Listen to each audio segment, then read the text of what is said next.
देखो रिकॉर्डिंग का मैसेज क्या स्क्रीन शेयर है।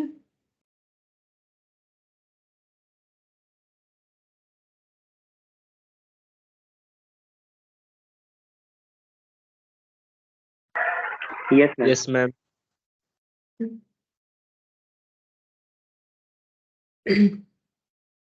अच्छा देखो हम लोग लास्ट क्वेश्चन नंबर 9 तक किए थे। ठीक है, एक सेकंड हम इसको देख लेते हैं। यही वाला क्वेश्चन नंबर 9 हम लोगों ने लास्ट इलस्ट्रेशन 9 तक किया था, जहां पर हम लोगों ने जो है कॉल्सिन एरियर कॉल्सिन एडवांस तक देखा था। ठीक है, इशू ऑफ शेयर्स में हम लोगों ने कॉल्सिन एरियर कॉल्सिन एडवांस तक देख लिया। अब आ रहा है next point, that is forfeiture of shares. ठीक है, तो आज हम लोग ये वाला पॉइंट करेंगे, फॉरफीचर ऑफ शेयर्स।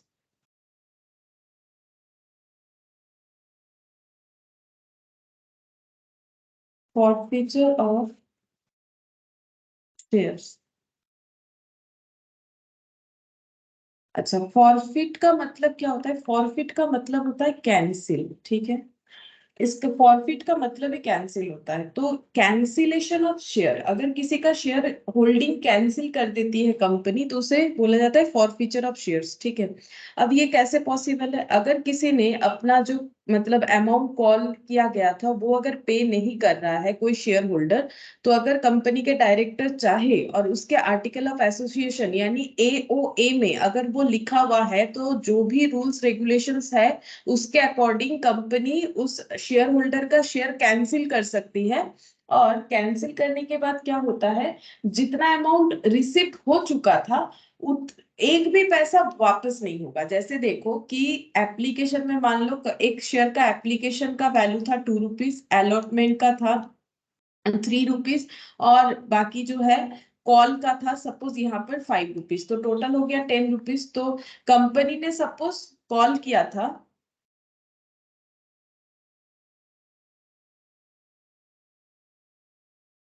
कंपनी ने सपोज कॉल किया था यहाँ पर देखो इतना। ठीक है, कंपनी ने सपोज इतना कॉल किया था या फिर फुल्ली कॉल किया था। मान लो कंपनी ने फुल्ली कॉल किया और जो मतलब शेयर होल्डर है उसने कॉल का पैसा ये वाला ये कॉल मनी जो है नहीं दिया। ठीक है, लेकिन बाकी तो अमाउंट पे किया, लाइक एप्लीकेशन और अलॉटमेंट, यानी कंपनी के पास उसका 5 रुपीज तो है, लेकिन कंपनी जब कैंसिल करेगी तो ये 5 रुपीज भी रिटर्न नहीं करने वाली। ठीक है, ये वो अपना जो है गेन की तरह रख लेगी। ठीक है, ये रिटर्न नहीं करेगी। ये 5 रुपीज उससे नहीं मिला, लॉस था। तो फॉरफीचर का एंट्री जो है ना वो इसी कंसेप्ट पे बनता है कि कितना पैसा मिलने वाला था, उतना ही पैसा मिलने वाला था जितना कंपनी कॉल कर रही है। अगर कंपनी फुल्ली कॉल की है तो पूरा 10 रुपीज मिलने वाला था, अगर कंपनी ने सिर्फ ये 2 कॉल किया है तो 5 रुपीज मिलने वाला था।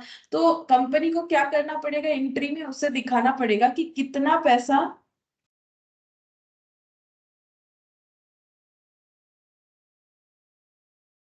Good evening Krish.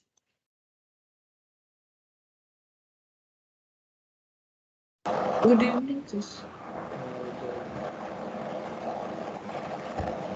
Good evening ma'am. ठीक है, देखो तो एप्लीकेशन का 2 रुपीज अलॉटमेंट जो हम बोल रहे थे, तो रिटर्न नहीं करेगी कंपनी जो पैसा उसे मिल गया है। ठीक है, उसको कहाँ ट्रांसफर करेगी? उसको शेयर फॉरफीचर अकाउंट बोल के एक अकाउंट में ट्रांसफर कर दिया जाता है, शेयर फॉरफीचर। ठीक है, और एंट्री कैसे होगा पता है? एंट्री हम देखो सिंपल सा एंट्री यहाँ पर दिखाते, फिर लिख के दिखा देंगे properly. Equity share capital account debit. अब इनका होल्डिंग तो जा रहा है, मतलब इनका जो ओनरशिप है वो हम लोग कैंसिल कर रहे हैं। जब ओनरशिप देते हैं तो 2 इक्विटी शेयर कैपिटल करते हैं, और जब ओनरशिप ले लेंगे तो इक्विटी शेयर कैपिटल को डेबिट करेंगे। कितने से डेबिट करेंगे? 10 रुपीज। ठीक है, हमें कितना पैसा मिलने वाला था? जितना कंपनी कॉल करने वाली थी, कंपनी को कितना पैसा मिलने वाला था? 10, क्योंकि कंपनी फुल्ली कॉल्ड अप कर रखी। और जितना पैसा कंपनी रिटर्न नहीं करेगी वो शेयर फॉरफीचर में चला जाएगा, कंपनी के लिए वो क्रेडिट हो जाएगा, क्योंकि कंपनी के पास वो एज ए इनकम मतलब वो गेन होके रह गया। ठीक है, और जो पैसा नहीं मिला, कितना नहीं मिला? 5 रुपीज, तो कंपनी उसको लिख देगी।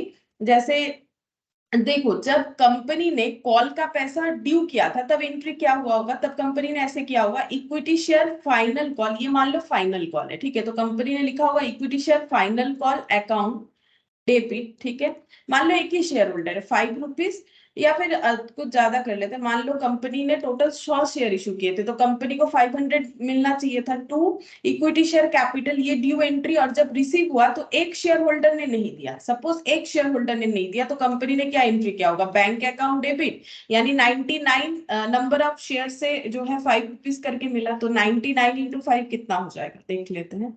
99 इंटू 5, ये देखो 495 कंपनी को रिसीव हुआ, ठीक है। रिसीव कितना नहीं हुआ, 5 रुपीज, जिसको कंपनी लिखी होगी कॉल्स इन एरियर, ठीक है, ये हम लोगों ने लास्ट दिन पढ़ा था। और फिर यहाँ पर कंपनी कर देगी to equity share final call, ठीक है, to equity share final call 500।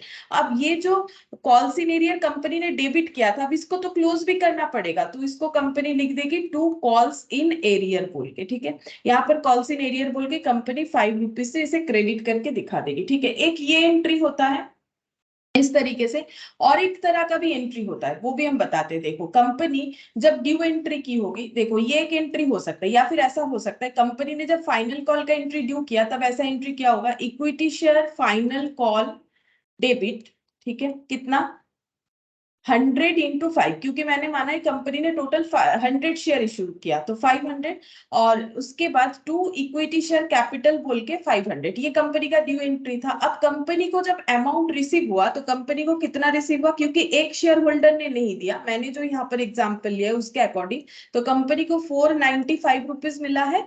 To company अगर ऐसे लिख देती है, पॉलिसी एरियर अगर नहीं दिखाती है, दो तरीके से होता है, ठीक है। जब कॉल्सिन एरियर होता है, हम लोग कॉल्सिन एरियर लिख के भी कर सकते हैं, बिना लिखे भी होता है, हम वो बता रहे। देखो जैसे bank account debit to equity share, यहाँ पर मान लो कंपनी ने कर दिया bank account debit to equity share final call, ठीक है। अब फाइनल कॉल मैंने तो नॉर्मली बोल रखा है जितने से डेबिट होगा उतने से ही क्रेडिट करना चाहिए हमेशा, लेकिन अगर हम यहाँ पर 495 लिख रहे हैं, कॉल्सिन एरियर नहीं लिखना चाहते हैं, ठीक है, तो मुझे यहाँ 495 भी लिखना पड़ेगा डेबिट क्रेडिट को मैचअप करने के लिए। अब देखो जब इनका शेयर फॉरफिट होगा तब हम लोग कैसे करके एंट्री लिख सकते हैं, equity share capital account debit, इनका जो होल्डिंग है वो हम लोग फुल्ली कैंसिल कर रहे हैं, यानी इनसे जितना भी मिलने वाला था वो हम लोग फुल्ली कैंसिल कर रहे हैं। 10 इंटू 1 10 रुपीज मिलने वाला था, जो मिल गया, जो रिटर्न नहीं करेंगे वो शेयर फॉर फीचर बोल के 5 रुपीज क्रेडिट कर देंगे। और जिस कॉल में हमें पैसा नहीं मिला, चाहे वो अलॉटमेंट हो चाहे वो कोई और कॉल हो, क्योंकि एप्लीकेशन पे तो हमेशा मिलेगा, बिना एप्लीकेशन के तो कोई शेयर होल्डर ही नहीं बनेगा, और अगर कोई ओनर बना ही नहीं है तो उनका शेयर होल्डिंग ही नहीं है, तो कैंसिलेशन का तो कोई मतलब क्वेश्चन ही अराइज नहीं हो रहा है। तो यहाँ पर हम लोग लिख देंगे इक्विटी शेयर फाइनल कॉल बोल के एंट्री लिख देंगे, ठीक है। फाइनल कॉल बोल के कितना लिखेंगे यहाँ पर,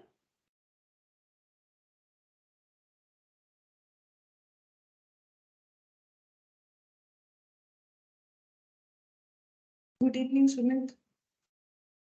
good evening ma'am. Equity share final call बोल के हम लोग यहाँ पर लिख देंगे, देखो 5 रुपीज, ठीक है।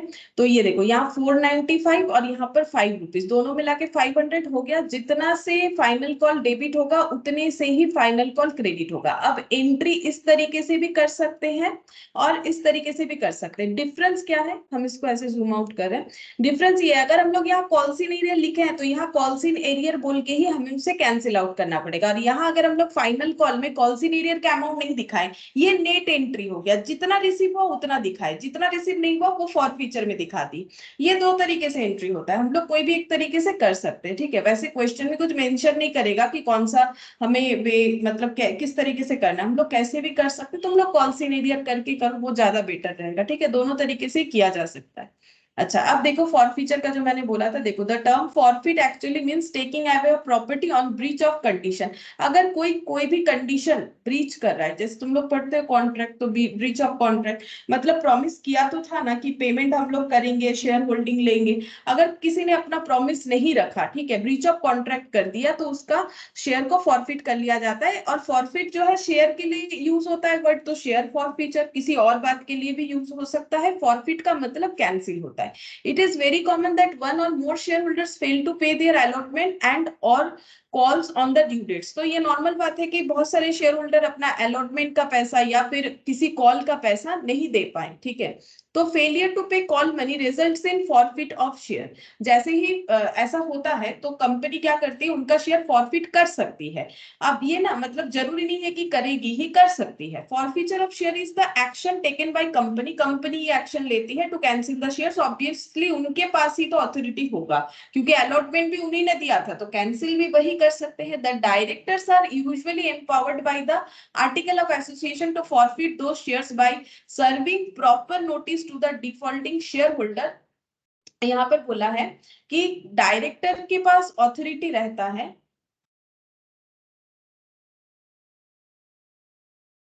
डायरेक्टर्स जो होते हैं कंपनी के, उनके पास जो है पावर रहता है, ठीक है। मतलब उनके पास ऑथोरिटी रहता है कि आर्टिकल ऑफ एसोसिएशन में फॉरफीचर के बारे में जो भी उनका मतलब empowered bye article of association, अगर आर्टिकल ऑफ एसोसिएशन में लिखा हुआ है कि हम लोग शेयर फॉरफिट कर सकते हैं या फिर ये कंपनी फॉरफिट कर सकती है, तो उस पर्टिकुलर कंपनी के डायरेक्टर के पास ऑथोरिटी रहता है कि वो प्रॉपर नोटिस दे पहले डिफॉल्टिंग शेयर होल्डर को। मतलब थोड़ा टाइम देना पड़ेगा कि आप अभी नहीं दे पाए तो कुछ दिन के अंदर दे दीजिए, तो थोड़ा बहुत नोटिस दिया जाता है। नॉर्मल हर चीजों में ऐसा होता है। अगर किसी ने लोन लिया, वो मान लो ईएमआई नहीं भर पा रहा है, तो ऐसा नहीं कि पहले दिन ही आके बैंक जो है सारा चीज उठा के लेके चली जाएगी, अगर कुछ मॉर्गेज वगैरह है या फिर जो है पूरा मतलब पोजीशन ले लेगी, ऐसा नहीं होता है। पहले टाइम दिया जाता है। वही बोल रहा है कि प्रॉपर नोटिस देना पड़ेगा कि अगर ऐसा ही चलता रहा तुम लोग शेयर फॉरफिट कर लेंगे, ठीक है। उसके बाद भी अगर कोई मतलब शेयर होल्डिंग जिनका है उनसे कोई प्रॉपर रिस्पॉन्स नहीं आता है, तो वो फॉरफिट कर सकते हैं। When shares are forfeited, the title of such shareholding is extinguished, but the amount paid to, मतलब क्या होता है जब शेयर होल्डिंग कैंसिल होता है तो टाइटल कैंसिल हो जाता है शेयर होल्डर का। टाइटल कैंसिल होने का मतलब है कि शेयर में जिनका नाम है, ठीक है, जब शेयर होल्डिंग लेते हैं तो उस शेयर पे उस पर्सन का नाम आ जाता है, तो वो टाइटल, ठीक है, जो लिखा हुआ है नाम, वो एक्सटिंग्विश मतलब वो हट जाता है वहां से, ठीक है। और लेकिन जो अमाउंट उसने पे कर रखा है उस शेयर होल्डर ने, वो रिफंड नहीं होता है। मैंने अभी अभी ना तुम लोग को वही बताया, ये देखो यहाँ पे लिखा था ना कि जो शेयर होल्डर से जो भी पैसा मिला था वो कभी भी रिटर्न नहीं होता। यहाँ लिखा नहीं, चलो हम बोल रहे थे जस्ट ऐसे ही, मतलब यहाँ लिखा नहीं है मैंने पॉइंट, लेकिन मैंने बोला, ठीक है। वही चीज यहाँ पर भी आ रहा है कि देखो debt is not refunded to him. जो भी पैसा अभी तक मिल चुका है उसका एक भी पैसा रिटर्न नहीं किया जाएगा shareholder. The share holder then has no further claim on the company. और दूसरा बात यह है कि शेयर होल्डर ये क्लेम भी नहीं कर सकती है कि मेरा शेयर कैंसिल कर दिया तो मेरे से लिया गया जो भी पैसा पहले का है वो रिटर्न कर दो। ये भी शेयर होल्डर के पास ऐसा कोई ऑथोरिटी नहीं होगा। The power of forfeiture must be exercised strictly having regard to the rules and regulations provided in article of association। बोल रहा है कि फॉरफीचर करने का जो पावर है उसे हमें कैसे यूज करना है। मतलब ये डायरेक्टर के लिए बोल रहा है कि आर्टिकल ऑफ एसोसिएशन में जो भी रूल्स रेगुलेशंस प्रेस्क्राइब कर रखा है रिगार्डिंग फॉरफीचर, वो सारे चीज उनको फॉलो करने पड़ेंगे and it should be bona fide in the interest of the company, ठीक है।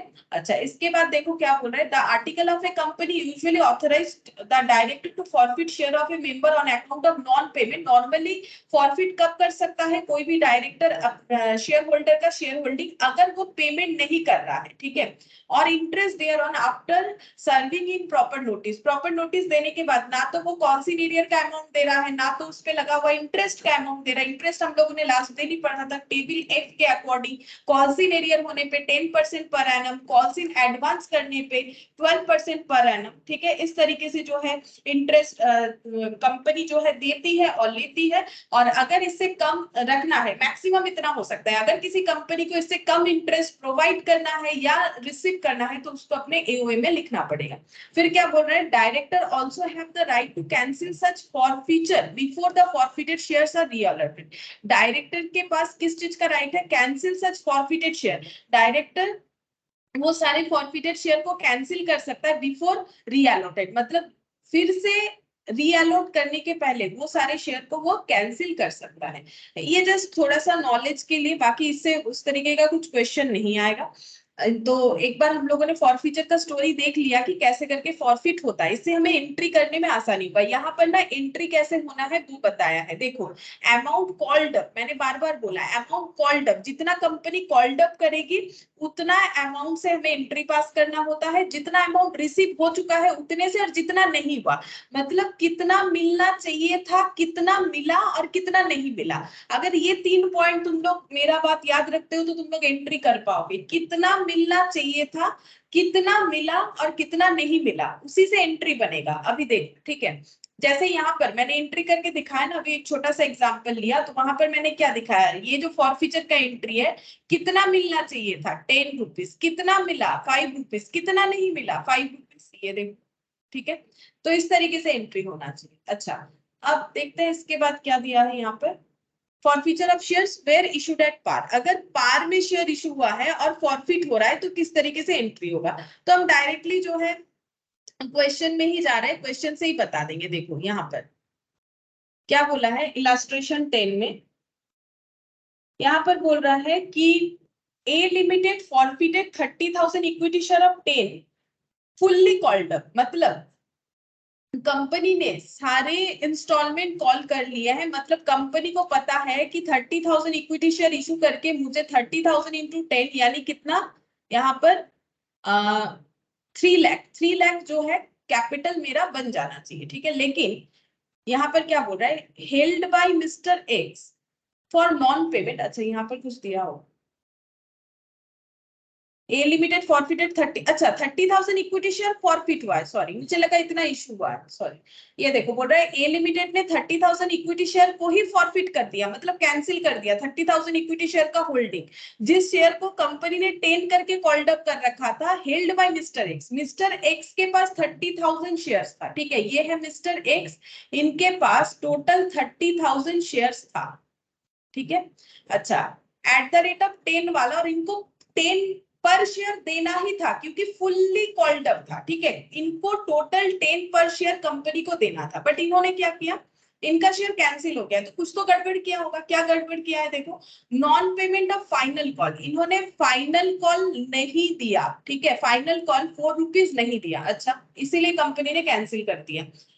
However, he paid application money 2 per share, allotment money 4 per share. But इन्होंने अपना एप्लीकेशन सही से भर दिया था जो कि 2 पर शेयर था, अलॉटमेंट भी भर दिया था जो कि 4 पर शेयर था, ठीक है। मतलब कंपनी के पास इनका 6 रुपीज जो है जमा, कंपनी के पास इनका 6 पर शेयर जो है रह रहा है, ठीक है, लेकिन ये कितना नहीं दे पाए 4 रुपीज। अगर दे देते तो हो जाता, कैंसिल नहीं होता, क्योंकि और 4 रुपीज देने से ही तो 10 रुपीज जो कंपनी ने कॉल कर रखा था पर शेयर पे वो कंप्लीट हो जाता, बट ये नहीं दे पाए unfortunately. This shares were originally issued at par, originally भी पार पे ही इशू हुआ था, ठीक है, कंपनी ने 10 रुपए कॉल किया है, शेयर भी 10 रुपए का ही था, इशू प्राइस भी 10 रुपए था, क्योंकि पार वैल्यू मतलब नॉमिनल वैल्यू, शेयर का वैल्यू, नॉमिनल वैल्यू के बारे में अगर हमें कुछ ना बताया जाए तो शेयर का नॉमिनल वैल्यू हमेशा क्या होता है 10 रुपीज होता है इक्विटी शेयर के केस में, ठीक है।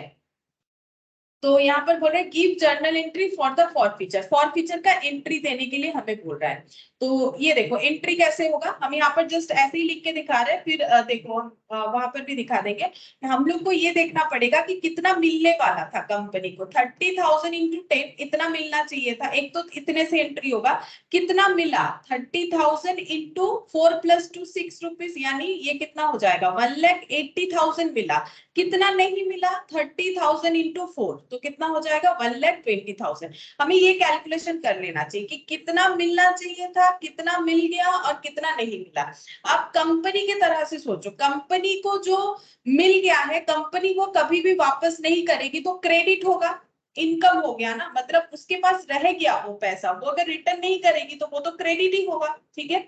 अच्छा और नेक्स्ट यहाँ पर देखो क्या बोला है, कंपनी को जो पैसा मिलना चाहिए था बट नहीं मिला, तो वो तो जब कॉल किया गया था, ये फाइनल कॉल जो उन्होंने नहीं दिया, तभी उनको कॉल सीनेरियर डेबिट किया होगा, फिर उनको नोटिस दिया होगा कि पेमेंट कर दो, जब उन्होंने नोटिस नहीं दिया, इन्होंने फॉरफिट कर दिया, तो कॉल सीनेरियर कभी डेबिट किया था तो अभी कॉल सीनेरियर को क्रेडिट करना पड़ेगा, ठीक है। इस तरीके से एंट्री होगा। तो अभी मैंने जो सिखाया वैसा ही क्वेश्चन है, देखो बस जो अमाउंट है वो अलग है।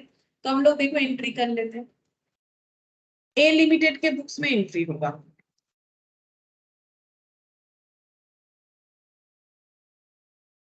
इन द बुक्स ऑफ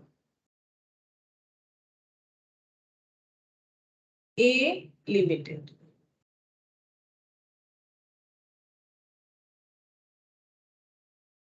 अच्छा, सिर्फ फॉर फीचर का एंट्री करने के लिए बोला है, तो एंट्री कैसे होगा? देखो, जो हमें मिलना चाहिए था नहीं मिलेगा, उसके वजह से हम लोग उनका होल्डिंग कैंसिल कर रहे हैं। होल्डिंग कैंसिल करने का मतलब उनका कैपिटल को अब हम लोग टू इक्विटी शेयर कैपिटल जो उनको कर रखे थे वो अभी हम लोग नहीं रखेंगे।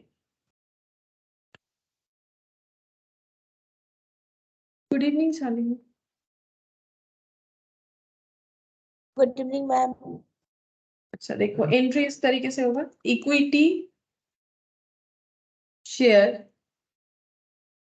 Capital account debit 30,000 into 10। ये कंपनी इतने का कैपिटल कैंसिल कर रही है, ठीक है। ये अमाउंट और कैपिटल बोल के नहीं रहेगा। अच्छा, जो इनको मिल गया रिटर्न नहीं करने वाले, उसके लिए जो अकाउंट यूज होता है उसको बोला जाता है शेयर फॉरफीचर, ठीक है। उसका नाम है शेयर फॉरफीचर अकाउंट।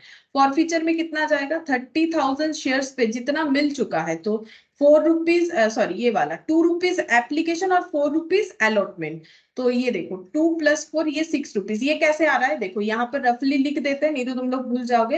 एप्लीकेशन का जो पैसा मिल गया दैट इज 2 रुपीज, अलॉटमेंट का उन्होंने दिया 4 रुपीज, फाइनल कॉल में उन्होंने यहाँ पर नहीं दिया, ठीक है। तो फॉर फीचर में ये दो अमाउंट जाएगा, ये दो अमाउंट मिलके 6 रुपीज हो रहा है, वही लिखा है मैंने यहाँ पर 1,80,000। और यहाँ पर लिखेंगे टू कॉल्सिन एरिया।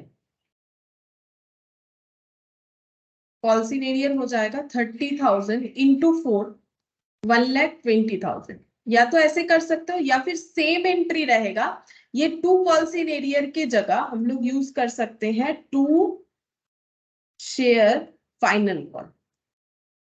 जब हमें सिर्फ और सिर्फ जो है फॉर फीचर का एंट्री करने बोलेगा, तो हम लोग दोनों में से कोई भी एक जो है एंट्री यूज कर सकते हैं यहाँ पर, या तो कॉल सीनेरियर या फिर फाइनल कॉल। लेकिन अगर हमें पूरा क्वेश्चन सॉल्व करने बोले तो देखना पड़ेगा हम लोगों ने क्या अप्रोच लिया। क्या हम लोगों ने पहले कभी कॉल सीनेरियर डेबिट किया था, तो कॉल सीनेरियर ही क्रेडिट करना पड़ेगा। और अगर नेट एंट्री किया था तो फिर हम लोग टू शेयर फाइनल कॉल लिखेंगे तो हो जाएगा। तो अगर हमें सिर्फ जो है यहाँ पर एंट्री फॉर फीचर का बोलेगा तो हम लोग कुछ भी लिख सकते हैं, ठीक है। लेकिन अगर पूरा क्वेश्चन सॉल्व करना है तो हम लोगों ने पहले क्या लिखा है उसके ऊपर डिपेंड करेगा कि हम लोग फॉर फीचर में क्या लिखेंगे, ठीक है।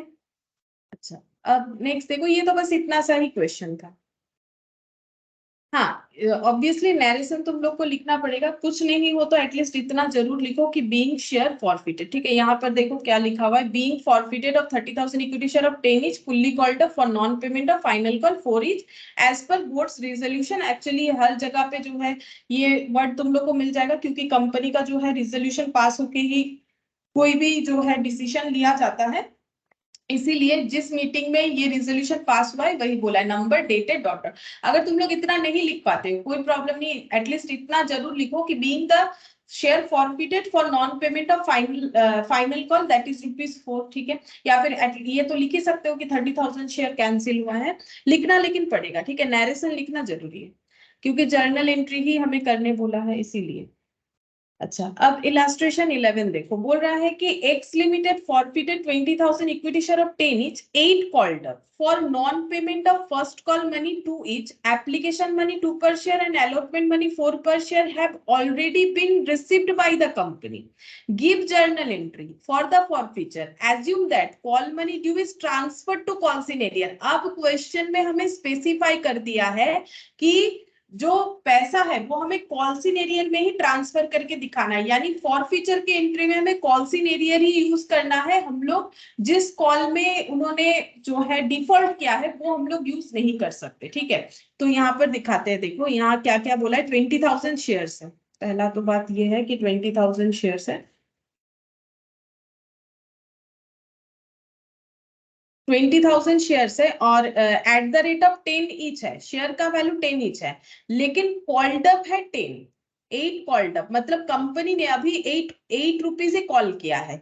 तो कैसे कॉल किया है, बोल रहे हैं कि एप्लीकेशन का 2 रुपीज, एप्लीकेशन में 2 रुपीज देना होता है, अलॉटमेंट में यहाँ पर लिखा हुआ है देख लेते हैं, अलॉटमेंट में 4 रुपीज, और फाइनल कॉल में, फाइनल बोला है कि फर्स्ट कॉल बोला है, फर्स्ट कॉल, हाँ फाइनल होगा भी नहीं क्योंकि पूरा तो कॉल कर नहीं रहा है, तो नाम फर्स्ट कॉल ही होना चाहिए। फर्स्ट कॉल में यहाँ पर दिया है देखो 2 रुपीज, ठीक है।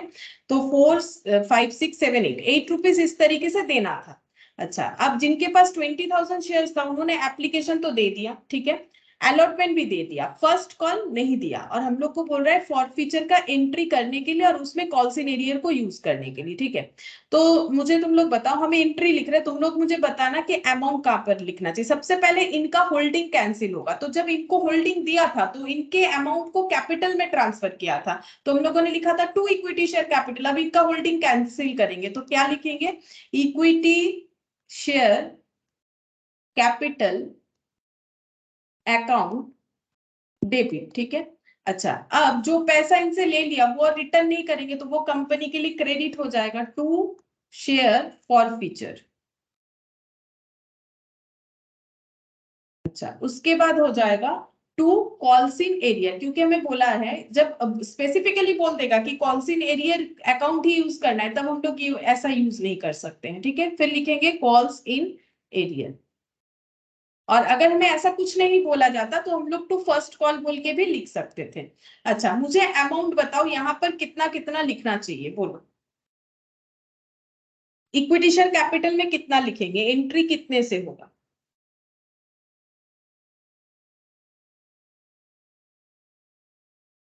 बोलो, इतने जन में से कोई तो बताओ। अरे बोलो, गलत होगा तो होगा, मैंने तो पहले ही बोला ना, कंपनी को ये सोचना पड़ेगा कि उसे कितना मिलने वाला था, इससे कितना मिला कितना नहीं मिला। हाँ बोलो। 20,000 into 8. हाँ, 20,000 इंटू 8 ये होगा, इतना मिलने वाला था, ठीक है। हम लोग 10 नहीं लिख सकते क्योंकि कंपनी ने तो 10 कॉल ही नहीं किया है, कंपनी बोल रही है मुझे तो अभी 8 ही चाहिए, लेकिन उसमें से भी इन्होंने 2 रुपीज नहीं दिया, तो इनसे अगर ये पूरा दे देते तो इनसे मिलने वाला था 8 रुपीज पर शेयर। अब इनका होल्डिंग 20,000, वो तो क्वेश्चन में दे ही देगा ना। अच्छा, अब यहाँ फॉर फीचर में कितना आएगा, जितना इनके पास रह जाएगा कंपनी के पास, बोलो कितना आएगा फॉर फीचर में। 5 into 6. हाँ, 20,000 इंटू 6, फॉर फीचर में 6 रुपीज आ जाएगा, क्योंकि कंपनी 6 रुपीज जो है और रिटर्न नहीं करेगी जो इनसे ऑलरेडी रिसीव कर चुकी है पर शेयर पे। तो फिर 20,000 शेयर्स पे कितना हो जाएगा, 1,20,000, जीरो ज्यादा हो गया। और कॉल सिनेरियन में कितना आएगा, जो पैसा नहीं मिला कॉल करने के बाद भी, कितना होगा, 20,000 into 2. हाँ 20,000 इंटू 2, 40,000, ठीक है। ये हम लोग का हो गया फॉर फीचर का एंट्री, ठीक है। अच्छा, एक चीज ध्यान रखना है, कॉल्ड अप कितना है। अगर फुल्ली कॉल्ड अप होता, अगर क्वेश्चन में इसकी जगह बोल देता फुल्ली कॉल्ड अप, तब तो हमें 10 से ही मल्टीप्लाई करना पड़ता। तो हमेशा मल्टीप्लाई किससे करना है, जितना कॉल्ड अप वैल्यू है, ठीक है, जितना कॉल्ड अप वैल्यू है उतने से हमें मल्टीप्लाई करना पड़ेगा। तो ये देखो यहाँ पर ये जो बना हुआ है ना, ये देखो यहाँ पर वही लिखा हुआ है। अब यहाँ से अच्छे से समझ में आएगा, ये देखो share capital account debit to forfeited share to share allotment to first call to final call, ऐसा क्यों लिखा हुआ है, वही जहां जहां जो है एरियर हुआ है, ठीक है, मतलब जो भी अमाउंट नहीं मिला है कॉल करने के बाद भी। If amount due but not paid, amount due but not paid, amount due but not paid, मतलब कंपनी ने ड्यू तो किया था बट पे नहीं, कंपनी ने ड्यू तो किया था बट शेयर होल्डर ने पे नहीं किया। यहाँ पर कॉल्सिन एरियर का एंट्री जो है यूज नहीं किया। अगर कॉल्सिन एरियर का एंट्री यूज करते हैं तो टू कॉल्सिन एरियर लिख देंगे, ये सबका कंबाइनली कॉल्सिन एरियर आ जाएगा। और फॉरफिटेड शेयर यहाँ पर लिखा जाएगा, फॉरफिटेड मतलब amount already received on forfeited shares, जो शेयर कैंसिल करे उस पे जितने पैसे ऑलरेडी ले चुके हैं। और कैपिटल शेयर कैपिटल अकाउंट, अब इक्विटी होगा तो इक्विटी लिखना है, प्रेफरेंस होगा तो प्रेफरेंस लिखना है।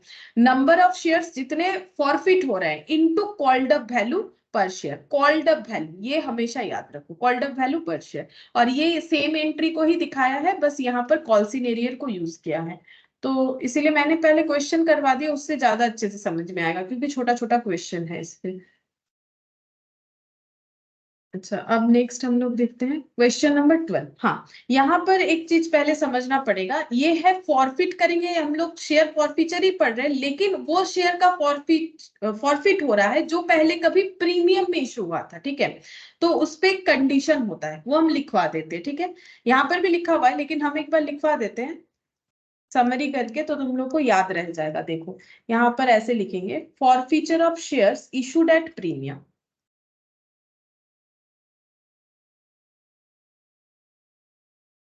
Forfeiture of shares issued at premium, ठीक है। तो इस पे दो कंडीशन आएगा, क्या आएगा, पहले हम लोग लिखेंगे if premium is received, if premium is received, if premium is not received, if premium is not received, ठीक है। अच्छा, इफ प्रीमियम इज रिसीव्ड, इसके नीचे हम लोग लिखेंगे नो ट्रीटमेंट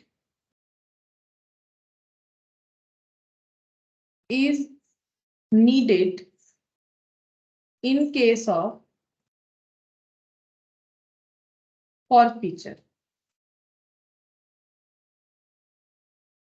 यहां पर लिखेंगे securities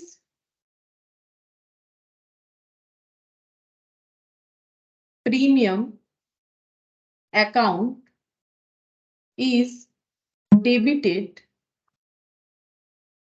at the time of forfeiture as previously credited। समझा देंगे, पहले लिख लो, as previously credited,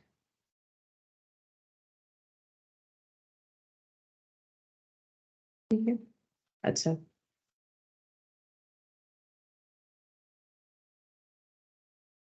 हम पहले एक छोटा सा एग्जाम्पल लेते हैं, ये जो लिखा है उसको समझाते हैं, फिर हम लोग क्वेश्चन लेंगे। यहां से देखो, सपोज कि ऐसे एप्लीकेशन का है किसी एक शेयर में, मान लो एग्जाम्पल, ठीक है, एप्लीकेशन का है 2 रुपीज, ठीक है, अलॉटमेंट का है 5 रुपीज, लेकिन इंक्लूडिंग प्रीमियम, ठीक है, जिसमें से 3 रुपीज कैपिटल का है, 2 रुपीज प्रीमियम, अलॉटमेंट में प्रीमियम इंक्लूडेड था, और बाकी कॉल अमाउंट जो है वो है हम लोग का 5 रुपीज, यानी टोटल 12 रुपीज है। 12 रुपीज है इशू प्राइस शेयर का। नॉमिनल वैल्यू कितना हो जाएगा, 10 रुपीज, ठीक है। इशू प्राइस का मतलब होता है नॉमिनल वैल्यू प्लस अगर प्रीमियम होगा, लेस डिस्काउंट अगर होगा, तो वैसे मैंने बोल रखा है डिस्काउंटेड नहीं होता है, लेकिन क्वेश्चन हमें दे सकता है, तो फिर हमें क्वेश्चन करना पड़ सकता है, इसीलिए नॉमिनल वैल्यू ये हो गया। इशू प्राइस का मतलब क्या होता है, नॉमिनल वैल्यू प्लस प्रीमियम में हुआ है तो सिक्योरिटीज प्रीमियम, यानी 10 प्लस 2 12। तो इशू प्राइस और नॉमिनल वैल्यू एक बात नहीं होता है। हाँ, अगर इशू भी 10 रुपीज में हुआ है तो उसे बोलते हैं पार पे इशू हुआ है, ठीक है, ये प्रीमियम पे इशू हुआ है। अच्छा, अब एक शेयर होल्डर है, ठीक है, मिस्टर ए, इनके पास है 100 शेयर, ठीक है, इनके पास 100 शेयर है। अच्छा, अब इन्होंने क्या किया है, इन्होंने देखो एप्लीकेशन का भी पेमेंट कर दिया है, इन्होंने एप्लीकेशन दिया है, ठीक है, अलॉटमेंट वो भी दे दिया है। अच्छा, क्या नहीं दिया इन्होंने, कॉल, सपोज इन्होंने कॉल नहीं दिया, पहला कंडीशन ये है। तो हम लोग कैसे करके फॉरफीचर का एंट्री करेंगे, देखो, तो सबसे पहले हम एक एक पॉइंट करके दिखाते हैं। हम एप्लीकेशन से स्टार्ट करते हैं। सबसे पहले जब कंपनी, हम एक ही शेयर होल्डर पे करके दिखा रहे हैं, कंपनी जो है एप्लीकेशन का पैसा इनसे ले रही है, तो क्या एंट्री करेगी, bank account debit to equity share application, ठीक है। तो यहाँ पर कितना लिखेगी, 100 शेयर है, एप्लीकेशन 2 रुपीज करके है, तो ये हो गया 200।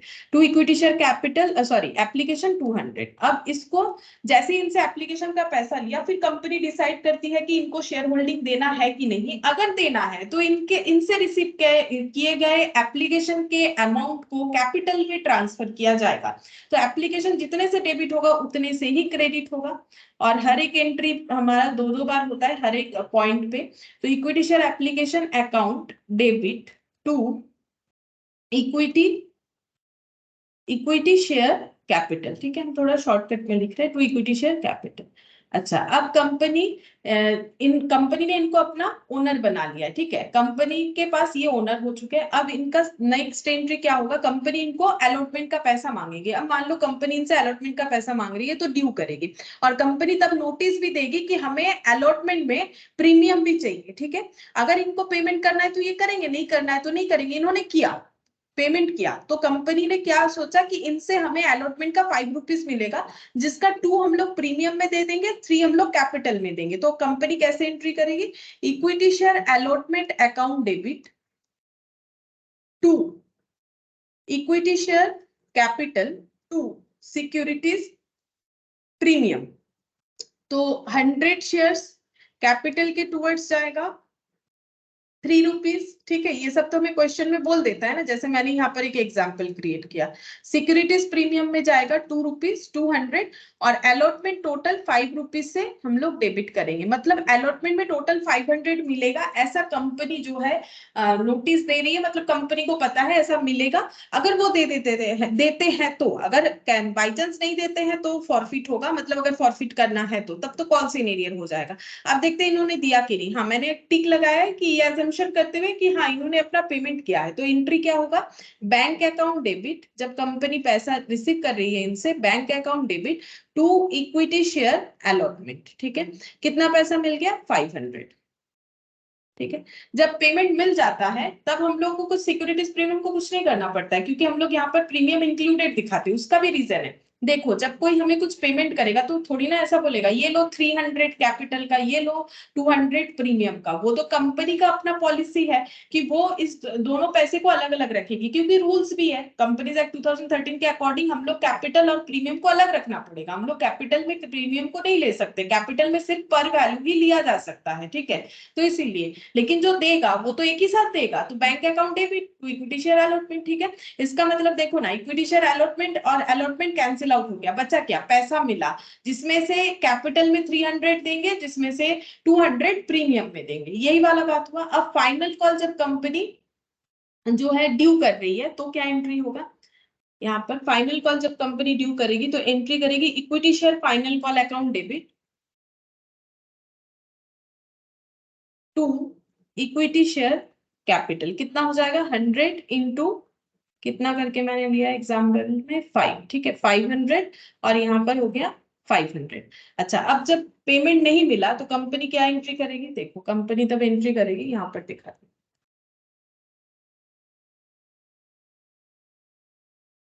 Calls in arrear account debit, calls in arrear to equity share final call, ठीक है। Calls in arrear account debit to equity share final call, कितना 500, 500 का 500 ही नहीं मिला, ठीक है। अगर कॉल्स इन एरियर का एंट्री करना चाहती है, अगर नहीं करना चाहती है तो रिसीव में कुछ नहीं दिखाना पड़ेगा, क्योंकि बैंक अकाउंट तो डेबिट हम लोग का नहीं हो रहा है। अब फॉर फीचर का एंट्री, फॉर फीचर के एंट्री में क्या होगा, equity share capital account debit होगा, 2 शेयर फॉरफीचर होगा, अभी अभी हम लोगों ने जो सीखा, और 2 हो जाएगा हम लोग का यहाँ पर कॉल्सिन एरियर, क्योंकि मैंने कॉल्सिन एरियर यूज किया है। अगर हम लोग कॉल्सिन एरियर नहीं यूज करते हैं तो क्या एंट्री होगा, तो फिर ये वाला एंट्री होगा ही नहीं, क्यों, क्योंकि हम तो एक ही शेयर होल्डर के दिखा रहे हैं, तो बाकी किससे रिसीव हुआ नहीं हुआ उसका तो मेरे पास कोई हिसाब है नहीं, तो हम ये एंट्री करेंगे ही नहीं, यहाँ कोई एंट्री नहीं होगा। क्यों, क्योंकि हम बैंक अकाउंट डेबिट तो कुछ कर ही नहीं सकते हैं ना, क्योंकि कुछ भी नहीं रिसीव हुआ है, क्योंकि हम तो एक ही पर्सन को लेके दिखा रहे हैं। तो अगर कॉन्सिग्नेयर जितना डेबिट हुआ है उतने से ही हम लोग क्या करेंगे, क्रेडिट, क्योंकि वो ये अमाउंट नहीं दिए तभी तो उनका शेयर फॉरफिट कर रहे हैं। फॉरफीचर में कितना अमाउंट जाएगा, फॉरफीचर में उतना जाएगा जितना हम लोगों को उनसे रिसीव हुआ है। अब यहाँ पर हो जाता है कंफ्यूजन।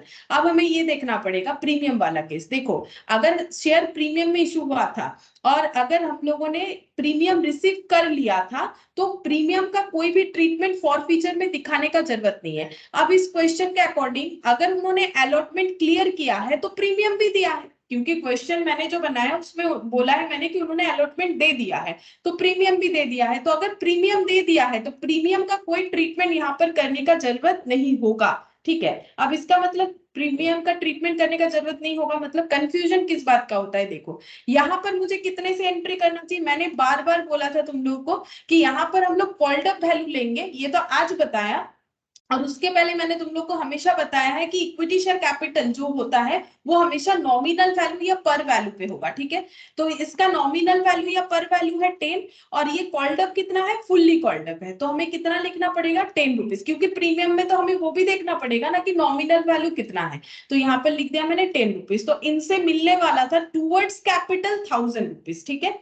और जो शेयर फॉरफीचर में कितना जाएगा इस बात का थोड़ा कंफ्यूजन हो जाता है। देखो हम लोग क्या सोचते हैं, मतलब जिनको होता है, सभी को होता है ऐसा जरूरी नहीं, क्योंकि 12th में सभी ने किया है तो सब आता ही होगा सबको, ठीक है। फिर भी हम अपनी तरफ से जो सिखा रहे हैं, तो देखो यहाँ पर एप्लीकेशन का 2 रुपीज और यहाँ पर अलॉटमेंट का 5। बहुत से लोग सोचेंगे 7 रुपीज, ठीक है। अब यहाँ पर मैच नहीं होगा तो 7 की जगह कुछ और लिख के मैच कर देते हैं हम लोग, ऐसा होता है, नॉर्मल सा बात है। अगर नहीं होता है तो यहाँ बैलेंस करके कर देते हैं। लेकिन कंसेप्ट देखो क्या है, क्या लिखा हुआ है, अगर प्रीमियम मिल चुका है तो प्रीमियम को कुछ मत करो, ठीक है। तो प्रीमियम कितना था 2 रुपीज, तो प्रीमियम अगर मिल चुका है तो प्रीमियम का कोई ट्रीटमेंट फॉरफीचर एंट्री में आना ही नहीं है, मतलब प्रीमियम अमाउंट को और कंसीडर नहीं करना है, ठीक है। तो फॉरफीचर में कितना मिला क्या बोलेंगे, सिर्फ कैपिटल अमाउंट दिखाना है। शेयर फॉरफीचर में हम लोग क्या दिखाते हैं, जो अमाउंट मिल गया तो हम लोग तो बोलेंगे हमें 7 रुपीज मिल रखा है ना, ऑब्वियसली 7 रुपीज मिल रखा है। लेकिन यहाँ पर एंट्री का रूल्स क्या बोल रहा है, फिर हम समझा भी देंगे ऐसा रूल्स क्यों है, पहले रूल्स सुन लो। रूल्स बोल रहे हैं अगर प्रीमियम रिसीव्ड है तो प्रीमियम को दोबारा ट्रीटमेंट मत करो, ठीक है। प्रीमियम रिसीव है तो प्रीमियम को दोबारा ट्रीटमेंट हमें नहीं करना है, ठीक है। तो हम लोग को मिला कितना है, towards capital 2 for application and 3 for allotment, ठीक है। अलॉटमेंट 5 विथ प्रीमियम, लेकिन हमें प्रीमियम नहीं कंसिडर करना है बिकॉज प्रीमियम ऑलरेडी रिसीव्ड है। तो हम लोग यहाँ पर 2 + 3 5 रुपीज से एंट्री करेंगे। ये देखो यहाँ पर 100 इंटू, यहाँ मैंने ब्रैकेट में लिख दिया 2 + 3, ठीक है। तो ये हो गया 500 500 500,000, वो तो मैच हो ही जा रहा है, लेकिन कंसेप्ट भी तो समझना पड़ेगा। तो ऐसे करके होगा टू शेयर फॉरफीचर कि हमें इतना पैसा मिल गया।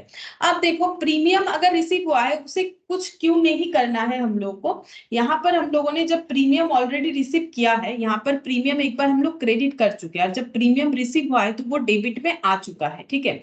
तो इसीलिए, और तो इसका मतलब तुम लोग ऐसे सोच रहे होगे कि यहाँ पर भी तो हमारा जो अमाउंट रिसीव हुआ है उसका भी तो कैलकुलेशन हो गया है।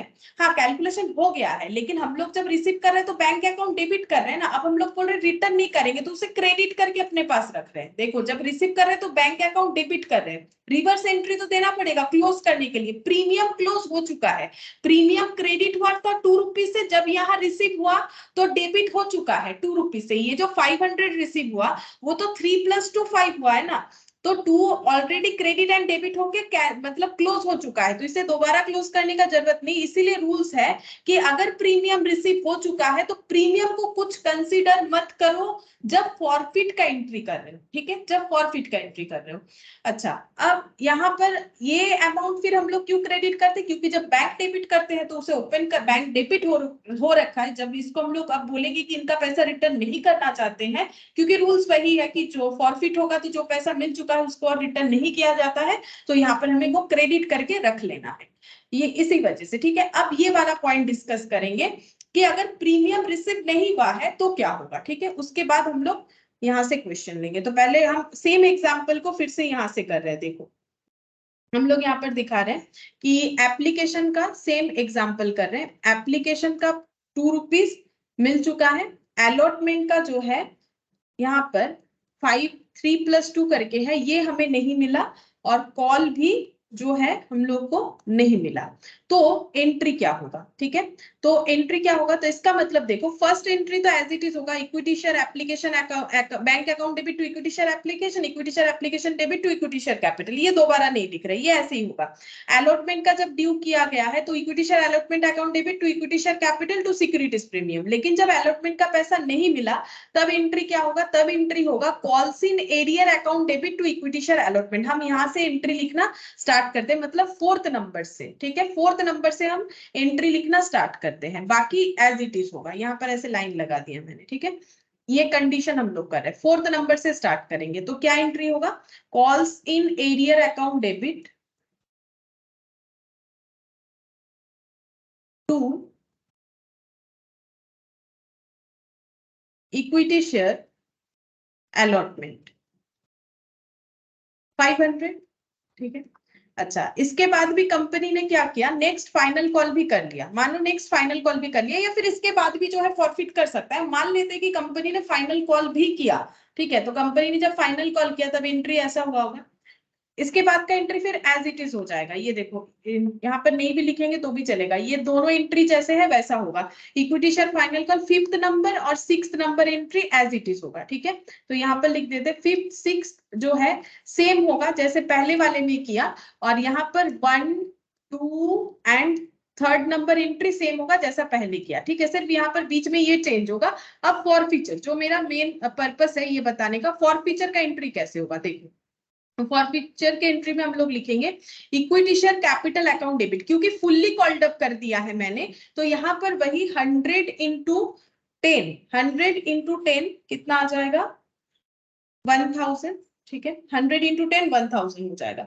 अच्छा, अब क्या लिखना पड़ता है, टू शेयर फॉरफीचर लिखना पड़ता है, टू कॉल्स इन एरियर लिखना पड़ता है, ठीक है, टू कॉल्स इन एरियर, क्योंकि मैंने कॉल्स इन एरियर से एंट्री किया है, तो कॉल्स इन एरियर कितना होगा ऐड करने से पता चल जाएगा। ये देखो कैसे पता चलेगा, अलॉटमेंट का 500 हुआ है, ठीक है, कॉल्स इन एरियर, ठीक है, यहाँ पर दिख रहा है, यहाँ दिख रहा है 500, तो टोटल कॉल्स इन एरियर कितना हो गया 1000, दोनों को टोटल किए 1000, जो पेमेंट हमें नहीं मिला। अच्छा, फॉर फीचर में हमें दिखाना है हमें कितना मिला, तो मिला तो सिर्फ एप्लीकेशन है, तो यहाँ पर सिंपल 100 इंटू 2 करेंगे तो कितना हो जाएगा 200, ठीक है, 100 इंटू 2 करेंगे 200 हो गया। अच्छा, अब देखो इधर आ रहा है 1200, तो इधर भी हमारा 1200 होना चाहिए, यानी यहाँ 200 डेबिट होना चाहिए, बट कैसे होगा, तो वो सिक्योरिटीज प्रीमियम होगा। देखो मैंने यहाँ पर लिखा भी है, securities premium account is debited at the time of forfeiture as previously credited, इसीलिए होता है, अगर सिक्योरिटीज प्रीमियम रिसीव नहीं हुआ है तो सिक्योरिटीज प्रीमियम को हमें क्रेडिट करना पड़ेगा। सिक्योरिटीज प्रीमियम हमें रिसीव नहीं हुआ है क्योंकि मैंने एग्जांपल में लिया है कि अलॉटमेंट का अमाउंट जो है हमें नहीं मिला, उसी में प्रीमियम देना था, उसी में प्रीमियम देना था, तो प्रीमियम रिसीव नहीं हुआ, तो प्रीमियम को हम लोग करेंगे debit, securities premium account debit, पर शेयर पे 2 रुपीज, तो 100 शेयर पे कितना हो जाएगा 200 रुपीज। देखो मैच हो गया, ठीक है, यहाँ पर 1200 यहाँ पर 1200, लेकिन कंसेप्ट के साथ। अब ये प्रीमियम डेबिट क्यों किया गया, देखो जब हम लोगों ने अलॉटमेंट का अमाउंट ड्यू किया था तो प्रीमियम को क्रेडिट किया था, अब प्रीमियम अगर रिसीव नहीं हुआ तो हमें प्रीमियम को डेबिट कर यहाँ पर कैंसिल करना पड़ेगा, क्योंकि प्रीमियम अगर हम लोगों ने यहाँ पर डेबिट क्रेडिट किया है तो उसको क्लोज भी तो करना पड़ेगा, तो उसको क्लोज हम लोगों ने यहाँ पर किया है, ठीक है। ये देखो सिक्योरिटीज प्रीमियम अकाउंट डेबिट, तो सिंपल 2 पॉइंट हमें याद रखना है कि अगर प्रीमियम रिसीव हो गया है तो प्रीमियम को कुछ मत करो, ठीक है, मतलब प्रीमियम को मतलब कंसीडर ही मत करो जब तुम लोग फॉरफीचर का एंट्री करोगे, भूल जाओ प्रीमियम को, प्रीमियम के अलावा बाकी अमाउंट को सोचना है। लेकिन अगर प्रीमियम रिसीव हो चुका नहीं हुआ है, ठीक है, प्रीमियम रिसीव नहीं हुआ है और कॉल हुआ था, मतलब जितना भी अमाउंट कॉल हुआ है उसमें प्रीमियम इंक्लूडेड था, तो प्रीमियम क्योंकि प्रीवियसली डेबिट हो क्रेडिट हुआ था, तो उसे क्लोज करने के लिए हमें इसको क्या करना पड़ेगा डेबिट करना पड़ेगा, ठीक है। अच्छा, अब ये तो मैंने अपने हिसाब से एक छोटा सा एग्जांपल से समझा है, अब हम लोग क्वेश्चन लेके देखते हैं। देखो यहाँ पर ये देखो इलास्ट्रेशन 12, यहाँ पर क्या बोला है, x limited forfeited 5000 equity shares of 100 is fully called up, मतलब 100 का 100 ही कॉल्ड अप किया हुआ है, विच where issued at a premium of 20%। अच्छा, शेयर जो है इशू हुआ है 20% प्रीमियम पे, मतलब इशू प्राइस जो है वो है नॉमिनल वैल्यू प्लस प्रीमियम, ये सब एग्जाम में लिखना नेसेसरी नहीं है जैसे हम लिख रहे हैं, लेकिन जब भी तुम लोग क्वेश्चन देखोगे तो समझ में आ जाएगा, इसीलिए हम करवा रहे हैं इस तरीके से। तो यहाँ पर हो जाएगा 100, प्रीमियम कितना होगा 20%, 100 पे 20% यानी 120 रुपीज इशू प्राइस, ठीक है। अच्छा अब क्या बोल रहे हैं, amount payable on shares where application पे 20, अलॉटमेंट में 50 including premium, on first and final call 50। अच्छा एप्लीकेशन 20, अलॉटमेंट 50, एप्लीकेशन में देना है 20, अलॉटमेंट में देना है 50 इंक्लूडिंग प्रीमियम बोला है, तो प्रीमियम तो हमें पता है 20 रुपीज, ठीक है। तो बाकी टूवर्ड्स कैपिटल 30 रुपीज हो जाएगा, ये प्रीमियम का है, ये टूवर्ड्स कैपिटल का है, मैंने ये सी और ये पी से डिनोट कर दिया। और first and final call, first and final call का है यहाँ पर 50 रुपीज, ठीक है। तो टोटल शेयर का वैल्यू इंक्लूडिंग प्रीमियम 120 होना चाहिए, क्या हो रहा है, हाँ हो रहा है, सही है, ठीक है। ये इशू प्राइस हो गया। अच्छा अब क्या बोला है, only application money was paid by the shareholder in respect of these shares, सिर्फ एप्लीकेशन का पैसा मिला है शेयर होल्डर से, और कंपनी ने क्या किया, उनका होल्डिंग को कैंसिल कर दिया यानी फॉरफिट कर दिया, और 5000 शेयर्स जो है होल्ड किया हुआ था जिसका कैंसिल हुआ, ठीक है। तो एंट्री कैसे होगा देखो, मेन सोल्यूशन यहां से स्टार्ट हो रहा है। In the books of x limited, equity share capital account debit. अच्छा बोलो कितने से डेबिट होगा, इक्विटी शेयर कैपिटल अकाउंट कितने से डेबिट होगा बताओ, टोटल शेयर है हम लोग का 5000,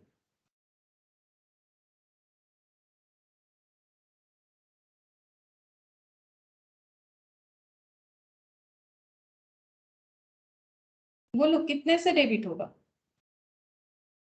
अभी तो सिखा है कॉल्ड अप वैल्यू, लेकिन कैपिटल हमेशा नॉमिनल वैल्यू से होता है, बोलो फिर से बताया, अभी बोलो कितने से, कितना अमाउंट होगा यहाँ पर, कितना लिखना पड़ेगा।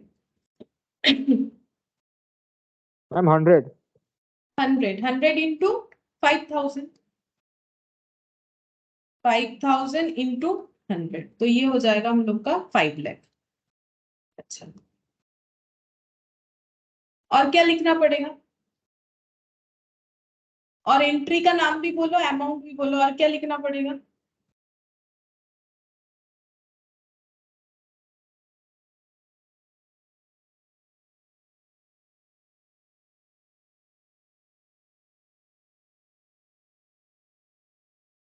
बोलो और क्या लिखेंगे, अरे कोई भी बोलो ना, और क्या लिखे यहाँ पर, पे हुआ था क्या हाँ बोलो। मैम, अलॉटमेंट पे हुआ था क्या? नहीं अलॉटमेंट नहीं हुआ, सिर्फ एप्लीकेशन, ये देखो मैंने राइट दिया है ना, सिर्फ एप्लीकेशन। 2 रुपीज का। हाँ और बोलो बात कट गया, मैम सिक्योरिटीज प्रीमियम आएगा 2 रुपए का। दो नहीं 20 रुपीज का है securities premium, securities premium debit करना पड़ेगा, क्यों करना पड़ेगा एक बार बताओ, सही बोल रहे हो लेकिन एक बार बताओ क्यों डेबिट करेंगे, हमेशा तो नहीं होता, यहाँ पर ही क्यों हो रहा है, क्योंकि अलॉटमेंट नहीं पे हुआ है, और अलॉटमेंट में क्या है, प्रीमियम इंक्लूडेड है, तो प्रीमियम प्रीवियसली क्योंकि डेबिट क्रेडिट हुआ है तो अभी उसे डेबिट करना पड़ेगा, तो 5000 इंटू 20, तो ये कितना हो जाएगा 1 लाख। और क्या लिखेंगे बोलो इसके बाद,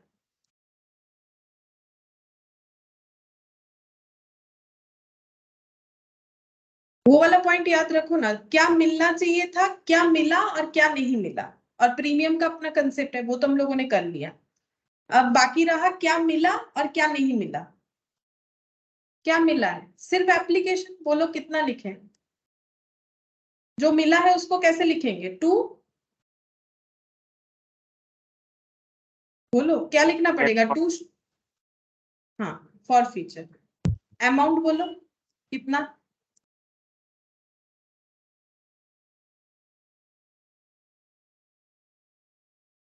मैम 1 लाख होगा। 1 लाख होगा, 20 रुपीज तो मिला है, ओनली तो एप्लीकेशन मिला है,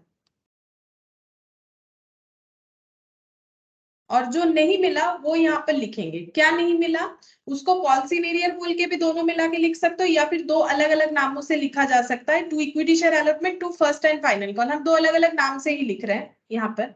टू इक्विटी शेयर अलॉटमेंट ये नहीं मिला,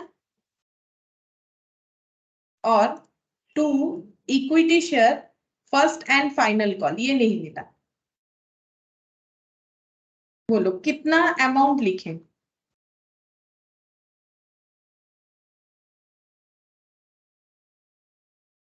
नंबर ऑफ शेयर्स तो 5000 ही है, अमाउंट कितने से मल्टीप्लाई होगा?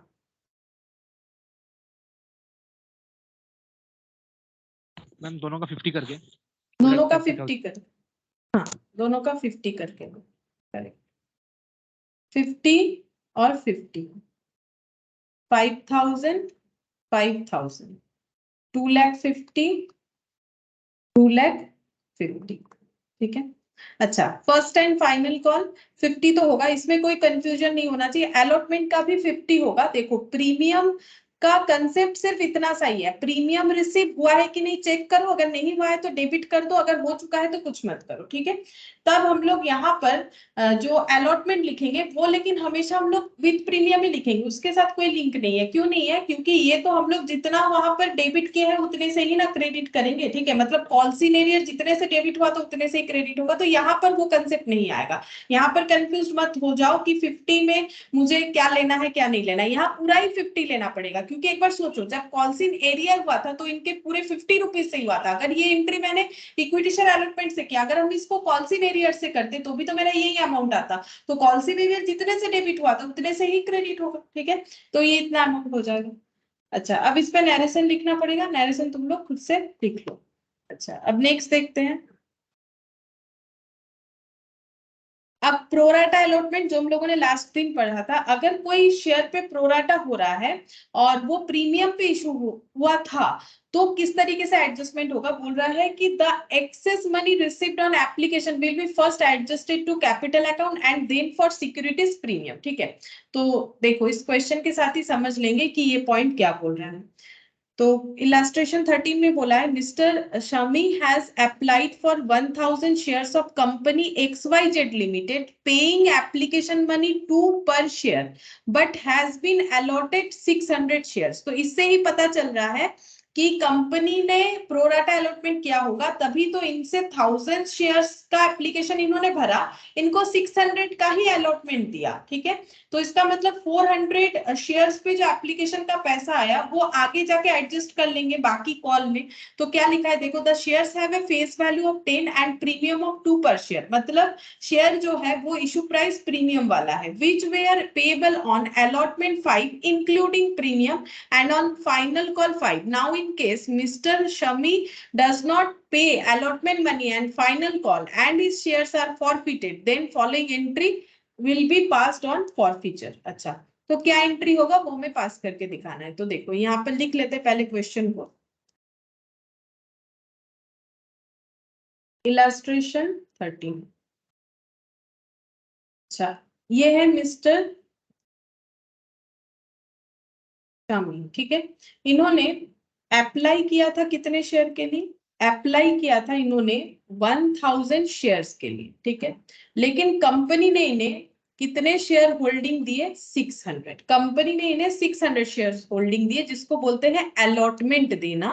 तो इनको अलॉटमेंट मिला कितने शेयर का? ये देखो जितना इनके हाथ में दिख रहा है, ठीक है, 600 शेयर्स का अलॉटमेंट। अच्छा अब कंपनी ने क्या क्या जो है पेमेंट का प्रोसेस क्या रखा है? एप्लीकेशन पे देना है 2 रुपीज, ठीक है, राइट बाद में देंगे। देखो एप्लीकेशन में देना है 2 रुपीज, ठीक है। उसके बाद यहाँ पर देखो अलॉटमेंट में 5 इंक्लूडिंग प्रीमियम, अलॉटमेंट में देना है 5 इंक्लूडिंग प्रीमियम। देख लेते हैं प्रीमियम कितने का है। यहाँ पर बोला है ये देखो प्रीमियम 2 पर शेयर बता ही दिया है, यानी ये अलॉटमेंट का टूवर्ड्स कैपिटल 3 रुपीज होगा, ठीक है। अच्छा इसके बाद यहाँ पर फाइनल कॉल 5 रुपीज का, 5 रुपीज का, तो टोटल 12 रुपीज हो गया विथ प्रीमियम वैल्यू, ठीक है। क्योंकि यहाँ पर मैंने एप्लीकेशन लिखा ये विथ प्रीमियम है, ये बाकी अमाउंट है, तो टोटल करने से विथ प्रीमियम वैल्यू आएगा, यानी इशू प्राइस आ जाएगा। ये हम लोग का इशू प्राइस है। अच्छा अब यहाँ पर बोला है कि कंपनी ने इनका शेयर जो है फॉरफिट कर दिया। क्यों किया है? मिस्टर शमी डज नॉट पे allotment money and final call. तो इन्होंने ये दोनों नहीं दिया, सिर्फ ये दिया है। एप्लीकेशन कोई नहीं दिया ऐसा कोई बोल नहीं सकता, क्योंकि अगर कोई एप्लीकेशन ही नहीं दिया है तो वो शेयर होल्डर कैसे होगा? ठीक है, एप्लीकेशन नहीं देने से वो शेयर होल्डर नहीं हो सकता है, एप्लीकेशन तो देना ही पड़ेगा, उसके बाद नहीं दिया तो फॉरफिट हो जाएगा। अच्छा, अब यहाँ पर हम लोग को बोला है एंट्री करने के लिए। अब ये प्रोराटा अलॉटमेंट हो जाएगा। क्यों हो जाएगा? क्योंकि कंपनी को इन्होंने 1000 शेयर्स के लिए एप्लीकेशन भरा था, तो इन्होंने कंपनी को कितना पे किया जब एप्लीकेशन भरा? तो देखो, पेड टू कंपनी, इन्होंने कंपनी को कितना दिया? 1000 प्लस जब एप्लीकेशन देते हैं तो एप्लीकेशन का अमाउंट से मल्टीप्लाई करेंगे। कंपनी ने इनको इन्होंने कंपनी को 2000 दिया एप्लीकेशन के लिए, ठीक है, लेकिन कंपनी ने इनको अलॉटमेंट दिया 600 शेयर्स का, ठीक है, 600 का अलॉटमेंट दिया, अलॉटेड टू 600 शेयर्स, मतलब कंपनी को इनसे 1200 लेना चाहिए। अलॉटेड टू 600 शेयर्स, तो कंपनी को इनसे 1200 लेना चाहिए, ठीक है, ये एप्लीकेशन का पैसा लेना चाहिए। तो कंपनी के पास इनका कितना एक्सेस पड़ा हुआ है? एक्सेस अमाउंट,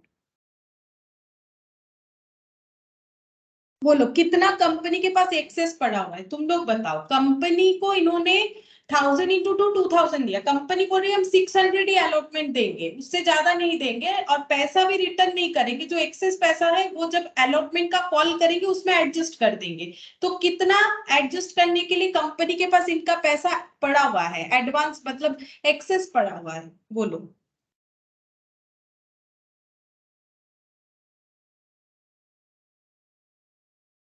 अरे बोलो। मैम 800। हाँ 800, 400 शेयर्स इंटू 2 रुपीज यानी 800, या फिर तुम लोग ये दोनों को भी माइनस कर सकते हो। देना चाहिए था उसके हिसाब से तो 1200, ठीक है, क्योंकि कंपनी बोल रही है हम 600 शेयर्स का अलॉटमेंट देंगे, तो 600 का तो एप्लीकेशन वैल्यू 1200 होता है। इन्होंने क्योंकि 1000 शेयर्स के लिए अप्लाई किया था तो 2000 दे रखा है, तो इन्होंने एक्सेस कितना दे रखा है? ये दोनों का डिफरेंस 800, या फिर देख लो 400 शेयर्स के लिए एक्स्ट्रा पेमेंट कर रखा है। अब कंपनी बोल रही है ये जो 800 है ये हम लोग अलॉटमेंट में एडजस्ट कर लेंगे, क्योंकि कंपनी ने यहाँ पर देखो रिफंड का बात नहीं बोला है। कैसे पता चलेगा ये अलॉटमेंट है? ये तो यहाँ लिखा हुआ था तो पता चल रहा है इस क्वेश्चन का इसी टॉपिक पे बना हुआ है, लेकिन एग्जाम में कैसे पता चलेगा? जब बोल रहा है कि कंपनी ने रिटर्न किया नहीं 400 शेयर का पैसा, तो इसका मतलब उसने, कंपनी ने क्या किया? उसका प्रोराटा अलॉटमेंट किया होगा, ठीक है।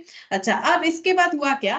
प्रोराटा तो होने का बात था, बट इन्होंने अलॉटमेंट नहीं दिया, उसके बाद फाइनल कॉल कंपनी ने किया, वो भी नहीं दिया, और कंपनी ने क्या कर दिया? इनके शेयर को कर दिया है फॉरफिट। अब हमें क्या एंट्री करना चाहिए? देखो यहाँ पर पहले हम कैलकुलेशन करके दिखाते हैं। यहाँ एक वर्किंग नोट बना के देखो।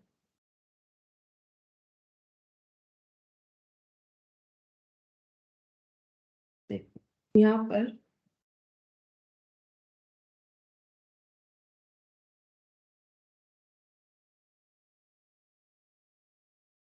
Total amount received on application, ये सब कैलकुलेशन कंपनी करी। कंपनी बोल रही है मैंने तो इनसे 2000 ले लिया था, ठीक है, लेकिन अमाउंट शुड भी मुझे कितना लेना चाहिए था?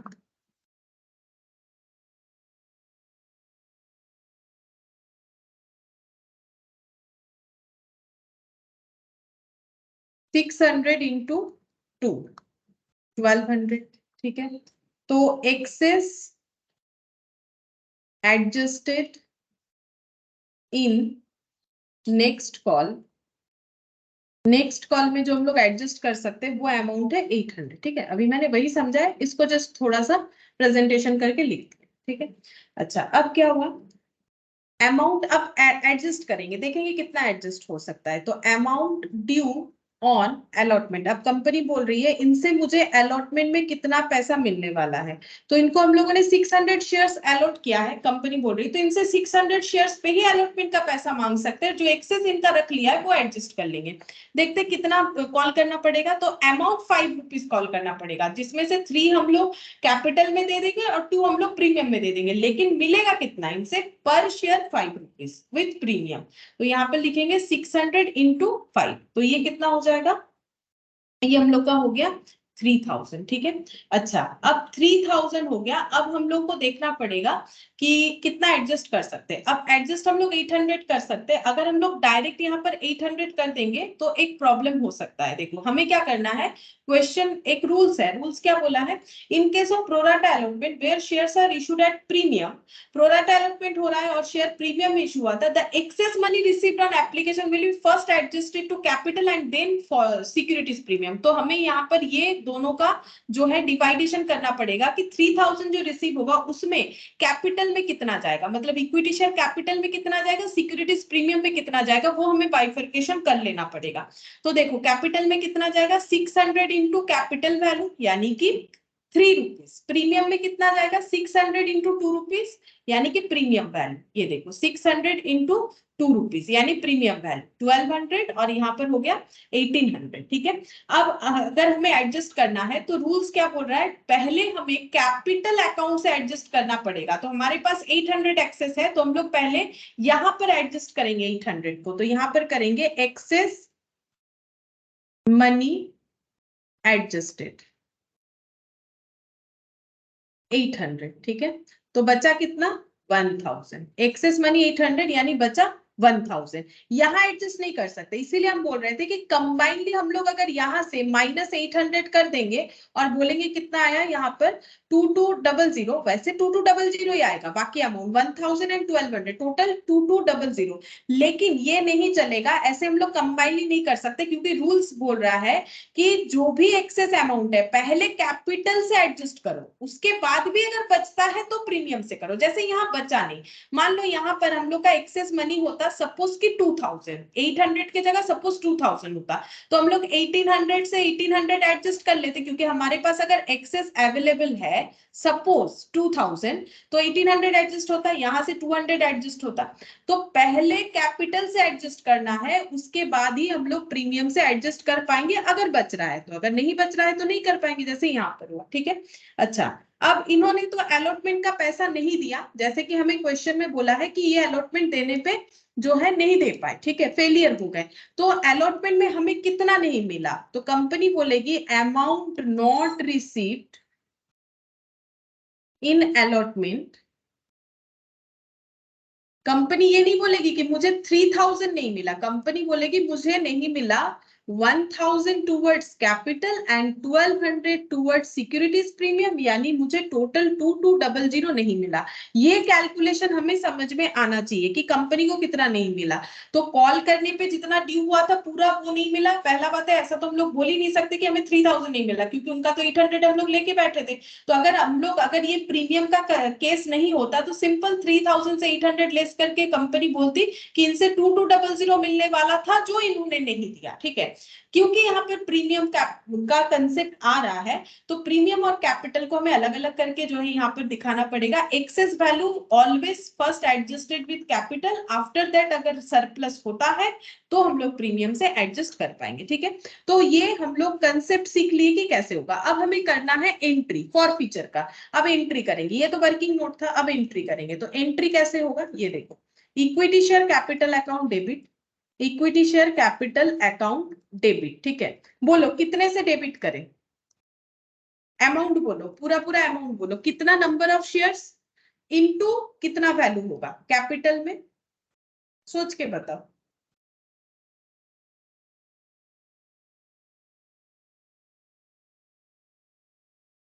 फुल्ली कॉल्ड अप था तुम, बोलो कितना होगा।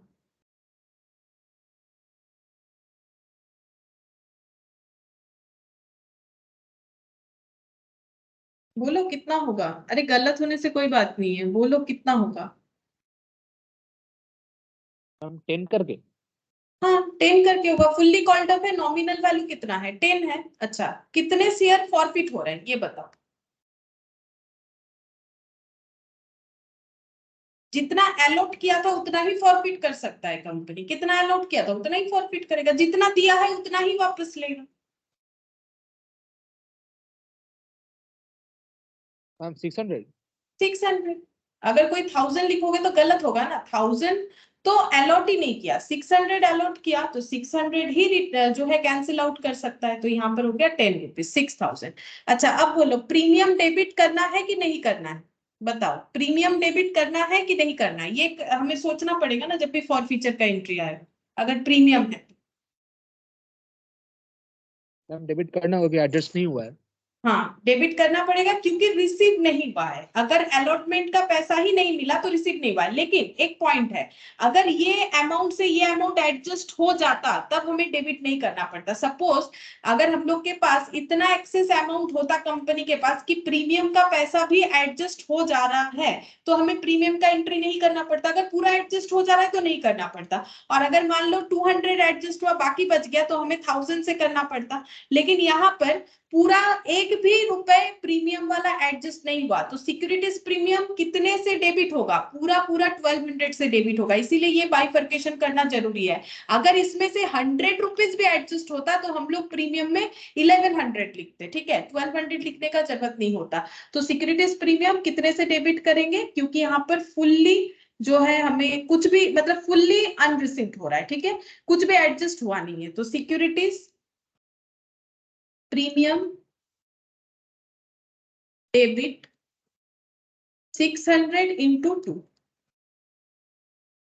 अच्छा अब यहां पर क्या लिखेंगे, जो पैसा हमें मिला और जो नहीं मिला। पहले बोलो कितना मिला, सिर्फ एक ही चीज तो मिला है, बोलो कितना मिला है, कितना अमाउंट रिसीव हुआ है। 1200। हाँ ये देखो 1200 रिसीव हुआ है। ये नहीं, देखो थोड़ा सा गलत हो जाएगा। सही बोल रहे हो कि हम लोग को रिसीव 1200 हुआ है, लेकिन एक बार सोच के देखो हमें रिसीव क्या हुआ है, एप्लीकेशन का पैसा, ठीक है, लेकिन एप्लीकेशन पे कंपनी को कितना मिला है, क्या ये मिला है या फिर ये मिला था।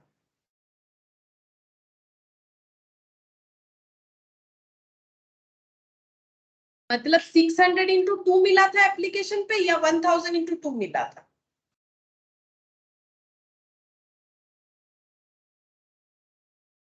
बोलो जितना मिला है पूरा दिखाना पड़ेगा। कंपनी कितना, क्योंकि एडजस्ट कर रही है ना, रिफंड तो नहीं की थी, तो कंपनी को कितना मिला इनसे ओवरऑल। 2000। 2000, ठीक है। तब ऐसा मत सोचो कि हम लोग कैंसिलेशन कर रहे हैं तो 600, ऐसा बात नहीं है। हम लोग अभी क्या लिख रहे हैं, इसीलिए मैंने लैंग्वेज क्या बोला था, कितना मिलना चाहिए था 600 इंटू 10, क्योंकि अलॉटमेंट इतना ही करेंगे।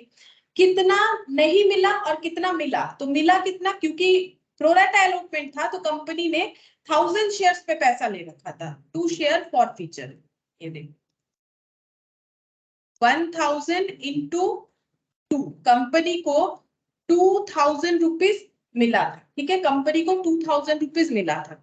अच्छा अब यहाँ पर देखते हैं और क्या क्या नहीं मिला। अलॉटमेंट नहीं मिला, फाइनल कॉल नहीं मिला। बोलो अलॉटमेंट का कितना अमाउंट नहीं मिला। ये देखो यहाँ लिख रखा है मैंने अलॉटमेंट का। अगर हम लोग ऐसे बोल देंगे 5 रुपीज इंटू 600 तो नहीं होगा, हमें क्या कितना बोलना पड़ेगा, जितना नहीं मिला, क्योंकि एडजस्ट हुआ था 2200, तो इसको लिखना पड़ेगा ऐसे, 2 इक्विटी शेयर अलॉटमेंट 2200, इतना नहीं मिला। और 2 इक्विटी शेयर फाइनल कॉल, बोलो फाइनल कॉल का कितना नहीं मिला। फाइनल कॉल का कितना मिलने वाला था उतना ही नहीं मिला, कितना मिलना चाहिए था, 5 रुपीज करके फाइनल कॉल था, कितना मिलना चाहिए था, सोचो। फाइनल कॉल कितने से कंपनी ड्यू करती है अपना। 3000। हाँ 600 इंटू 5, 600 इंटू 5, 3000। और ये हम लोग वर्किंग नोट नंबर 1 से लिखेंगे। तो सारी चीजों को बैलेंस करके चलना पड़ेगा। देखो जितने शेयर के लिए उनको अलॉट कर रहे थे उतना का ही उनका कैपिटल दिखाते, बाकी तो अमाउंट एडजस्ट कर रहे थे।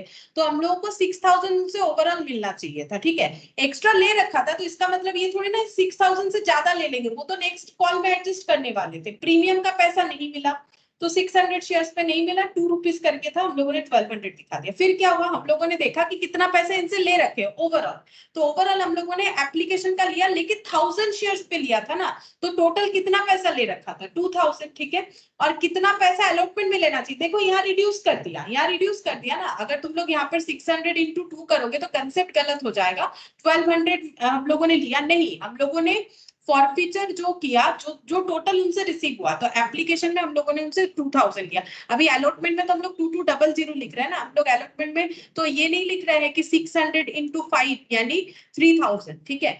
ऐसे थोड़ी ना लिख रहे हैं कि 600 into 5 3000, ऐसा नहीं लिख रहे हैं ना हम लोग क्या लिख रहे हैं कि यहाँ पर अलॉटमेंट में हमें कितना मिला, एडजस्ट होने के बाद हमें देखना पड़ेगा कितना हो रहा है, तो हम लोगों ने वो एडजस्ट करके देखा। तो यहाँ पर कंसेप्ट इस तरीके से होगा कि शेयर फॉरफीचर का मतलब कितना रिसीव कर चुके हैं, ठीक है। तो सिर्फ एप्लीकेशन का लिया है, वो भी 1000 शेयर्स पे। अलॉटमेंट का इतना मिलना चाहिए था, पूरा का पूरा जो है 600 into 5 यानी 3000 नहीं मिलने वाला था, इतना मिलने वाला था जो नहीं मिला, और फाइनल कॉल का हम लोग को 3000 रुपीज नहीं मिला, ठीक है। तो ऐसे करके एंट्री होगा। अगर प्रीमियम का केस हुआ तो इस तरीके से होगा। है क्वेश्चन छोटा सा, लेकिन अगर ये पॉइंट समझ जाते हो तो इससे रिलेटेड कोई भी क्वेश्चन जो कि मतलब बड़ा क्वेश्चन होता है जिसमें ये पॉइंट, जब छोटे छोटे पॉइंट रहते हैं तो ये भी तुम लोग आराम से समझ पाओगे, ठीक है। छोटा छोटा क्वेश्चन समझना जरूरी है, ये इसी को तो ऐड करके बड़ा क्वेश्चन बना देता है। तो ये सारे पॉइंट प्रैक्टिस करना सबसे ज्यादा जरूरी है। फिर देखते हैं forfeiture off fully paid up share.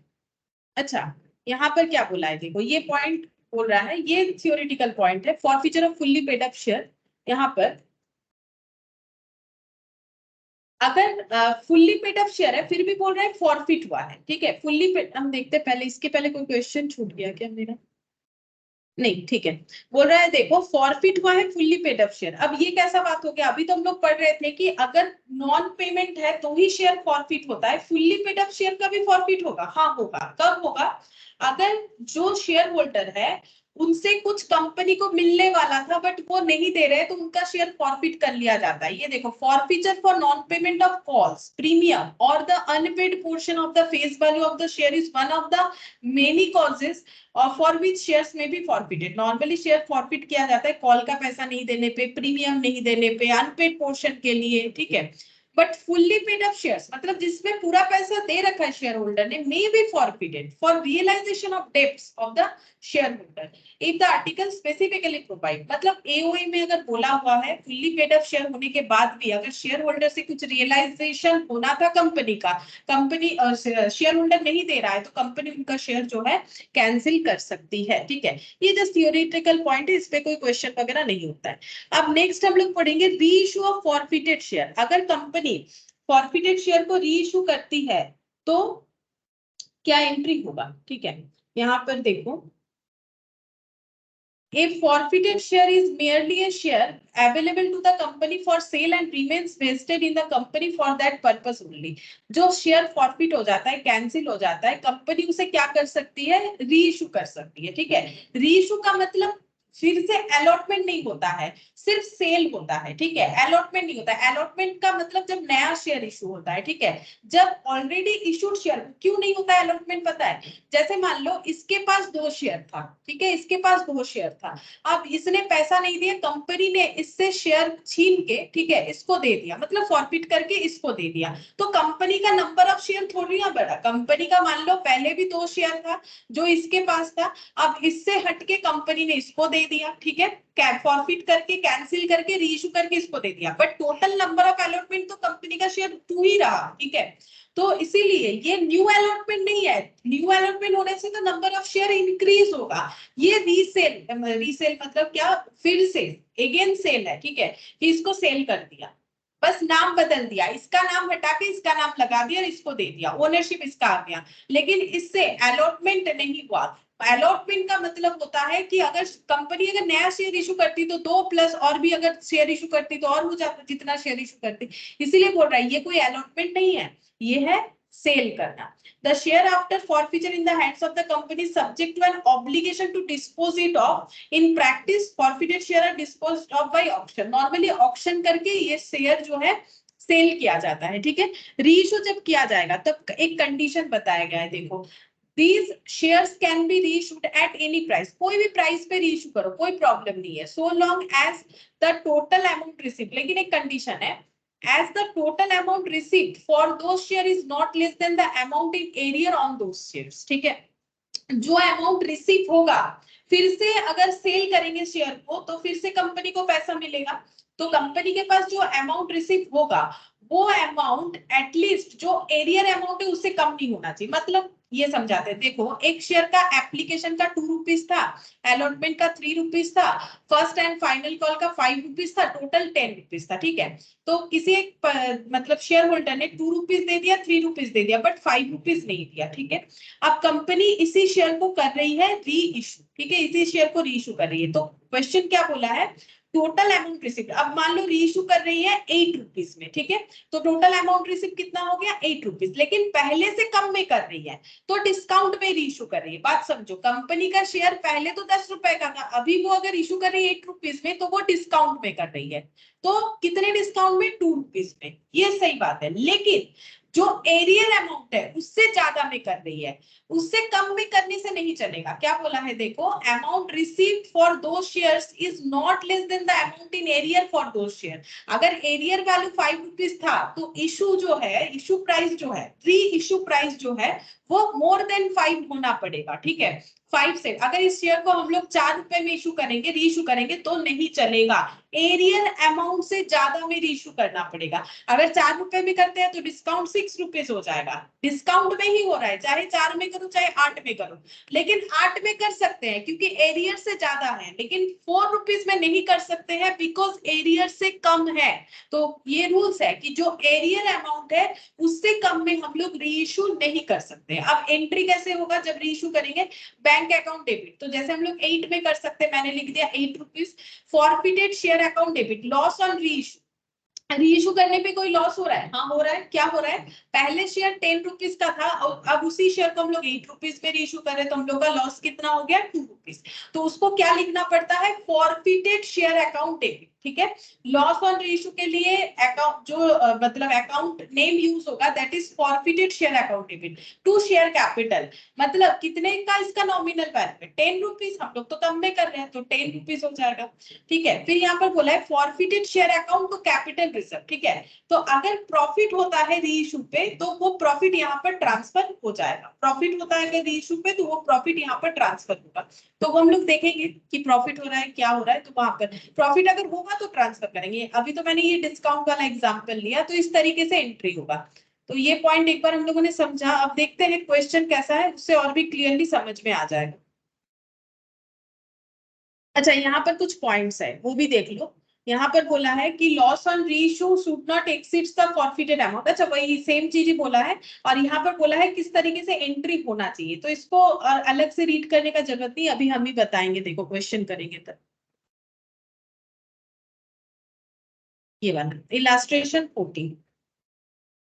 अच्छा, उसके पहले ये वाला जो पॉइंट अभी हम लोगों ने डिस्कस किया इसका नोट लिखवा देते हैं, ठीक है। इसका नोट लिख लेते हैं यहाँ पर। In case of pro rata allotment, अभी जो सीखा हम लोगों ने, ठीक है, pro rata allotment where shares are issued at premium,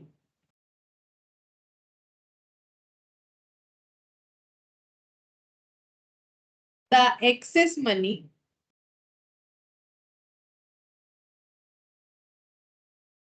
received on application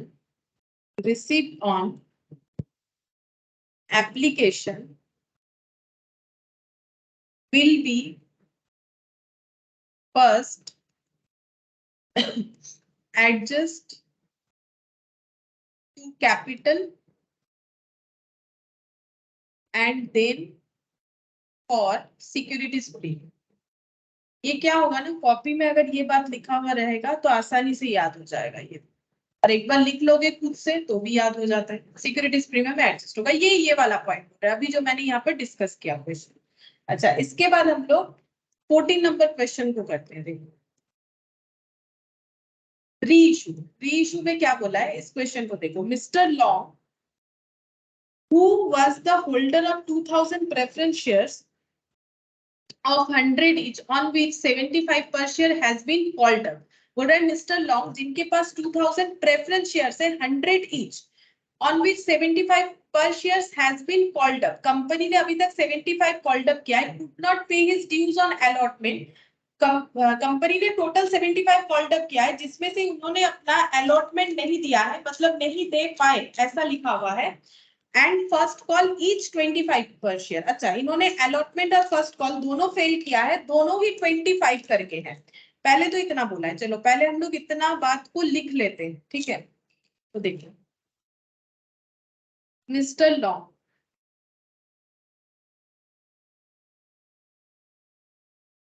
इनके पास 2000 शेयर्स है, ठीक है। अच्छा, और एक एक शेयर है at the rate of 100 each. Next बोला है ये कॉल्ड अप कितना है, ये शेयर कॉल्ड अप वैल्यू है इसका 75। अच्छा, अब इन्होंने क्या दिया है क्या नहीं दिया है, बोल रहे अलॉटमेंट और फर्स्ट कॉल, जो कि दोनों ही 25 करके था, ये इन्होंने नहीं दिया, ठीक है।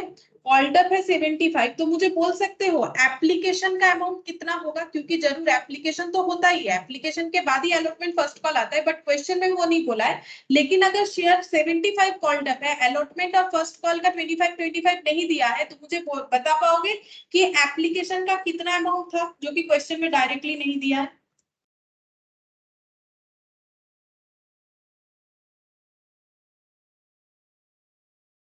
25 ही होगा। 25 ही होगा, हाँ सही है। ये देखो, एप्लीकेशन का 25 होगा, क्योंकि टोटल अगर कंपनी ने कॉल किया है 75, तो 25 50 रुपीज कॉल, और बाकी एप्लीकेशन का हो जाएगा, तो 75 से 50 लेस कर दो, 25 हो गया, ठीक है। ये इन्होंने दे दिया होगा, क्योंकि बिना एप्लीकेशन दिए कोई शेयर होल्डर नहीं हो सकता है, चाहे प्रेफरेंस हो जाए चाहे इक्विटी हो जाए। अच्छा, अब आगे बढ़ते हैं। The director forfeited the above shares, इनका सारा शेयर्स इन्होंने कैंसिल कर दिया डायरेक्टर ने, and reissued 1500 of such shares to mister Short. अच्छा, इनसे ले लिया इनका शेयर हो गया है कैंसिल, और किसको दे दिया है, मिस्टर शॉर्ट को, लेकिन सारे शेयर रीइशू नहीं किए हैं, 1500, ठीक है। कैंसिल हुआ है, रीइशू हुआ है, कैंसिल कितना हुआ है 2000। जब कैंसिल होता है तो पूरा कैंसिल होता है, ठीक है। यहाँ बोला तो नहीं है कि 1500 cancel, director forfeited the above shares, मतलब पूरा का पूरा 2000, ठीक है। ऐसा भी हो सकता है कि कुछ फॉरफिट किया कुछ नहीं किया, लेकिन इस क्वेश्चन में बोल रहे थे अबव शेयर्स, मतलब सारे शेयर्स, और रीइश्यू किए गए 1500। ये किसके पास है अभी, मिस्टर शॉर्ट के पास, ठीक है। अब बोल रहा है कितने में इशू हुआ, 65 पर शेयर, जो कि पेड अप पहले कभी था 75 करके, ठीक है। तो एट द रेट ऑफ 65 करके रीइशू हुआ है। एंट्री क्या करने बोला है, give journal entries to record the above forfeiture and reissue, मतलब ये फॉरफिट का भी एंट्री करो, रीइशू का भी एंट्री करो, ठीक है। तो पहले हम लोग फॉरफिट का एंट्री करेंगे। तो क्या फॉरफिट हो रहा है, प्रेफरेंस शेयर कैपिटल फॉरफिट हो रहा है, किसका, मिस्टर लॉन्ग का। तो क्या एंट्री होगा, preference share capital account debit. बोलो कितने से एंट्री होगा, जितना मिलना चाहिए था, कितना मिलना चाहिए था, कितने शेयर पे, बताओ कितना अमाउंट लिखे।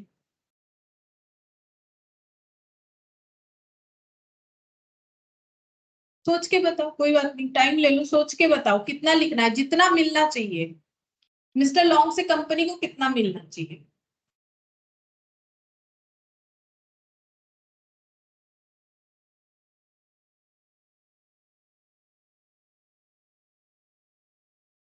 बोलो 2000 कितना। into 7, हाँ बोलो बोलो, सही बोल रहे थे, 2000 इंटू, 2000 into 75. हाँ सही, सही बात, 2000 इंटू 75। कॉल्ड अप जितना है उतना ही मिलेगा ना। कंपनी अगर 100 रुपए कॉल ही नहीं कर रही, तो कोई अपने से क्यों देगा, देने से एडवांस होता है, कॉल्स इन एडवांस दे सकता है, लेकिन ऐसा तो हमें क्वेश्चन में कुछ नहीं बोला है। हमें और बोलेगा भी तो भी कॉल्ड अप वैल्यू ही यहाँ पर हमेशा लिखना है। अगर ये एडवांस कर भी देते, वैसे तो इन्होंने फेलियर हुआ है, अगर ये एडवांस कर भी देते तो हमें यहाँ कॉल्ड अप वैल्यू ही लिखना है, ठीक है। तो 2000 इंटू 75 ये हो जाएगा 1,15,000 से इतना मिलना चाहिए था। यहाँ तो कोई प्रीमियम वाला बात है नहीं। अब इनसे कितना मिला और कितना नहीं मिला, जो मिला है वो शेयर फॉरफीचर में जाएगा, बोलो कितना जाएगा, कितना मिला इनसे।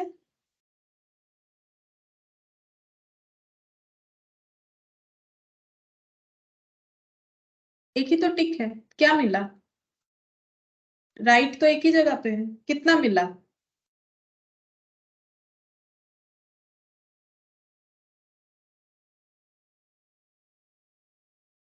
15,000 होगा। हाँ 2000 इंटू 25, इनसे मिला है 50,000, ठीक है। अच्छा मिला नहीं क्या, एक तो नहीं मिला प्रेफरेंस शेयर अलॉटमेंट और एक नहीं मिला प्रेफरेंस शेयर फर्स्ट कॉल। कितना कितना नहीं मिला, सिंपल यहाँ से मल्टीप्लाई कर दो 25 से, ये सब 25 से ही मल्टीप्लाई हो। और अगर कॉल सिनेरियल लिखना चाहते हैं हम लोग तो भी लिख सकते हैं, 2 कॉल सिनेरियल, टोटल अमाउंट एक ही हो जाएगा। यहाँ पर ये देखो, ये भी 50,000 आ रहा है, ये भी 50,000। अच्छा अब इसके बाद इनका जो शेयर फॉरफिट हुआ था, ये कंपनी ने कर दिया है री इशू मिस्टर शॉर्ट को, लेकिन 1500 री इशू किया है। तो री इशू करने से कंपनी के पास पैसा आएगा। तो शेयर इशू करने का एंट्री जैसे होता है, तो बैंक अकाउंट डेबिट, ठीक है। कौन सा शेयर इशू किया, प्रेफरेंस शेयर कैपिटल, तो हम लोग क्या लिखेंगे, प्रेफरेंस शेयर कैपिटल। कितना शेयर इशू हुआ है, 1500। इशू करके कितना पैसा आएगा, बोला है 65 करके इशू हुआ है, तो 65 रुपीज पर शेयर पे आएगा। तो 1500 पे कितना आ जाएगा, 1500 इंटू 65, तो ये अमाउंट हो गया 97,500। बट इस शेयर का पर वैल्यू क्या है, उससे कैपिटल में जाता है, तो पर वैल्यू तो इसका 100 है, ठीक है। तो यहाँ पर हमें लिखना पड़ेगा 1500 इंटू 100, क्योंकि हमेशा इक्विटी शेयर कैपिटल हो या प्रेफरेंस शेयर कैपिटल हो, एंट्री नॉमिनल वैल्यू या पर वैल्यू से या फेस वैल्यू जो भी बोलो उससे होता है, ठीक है।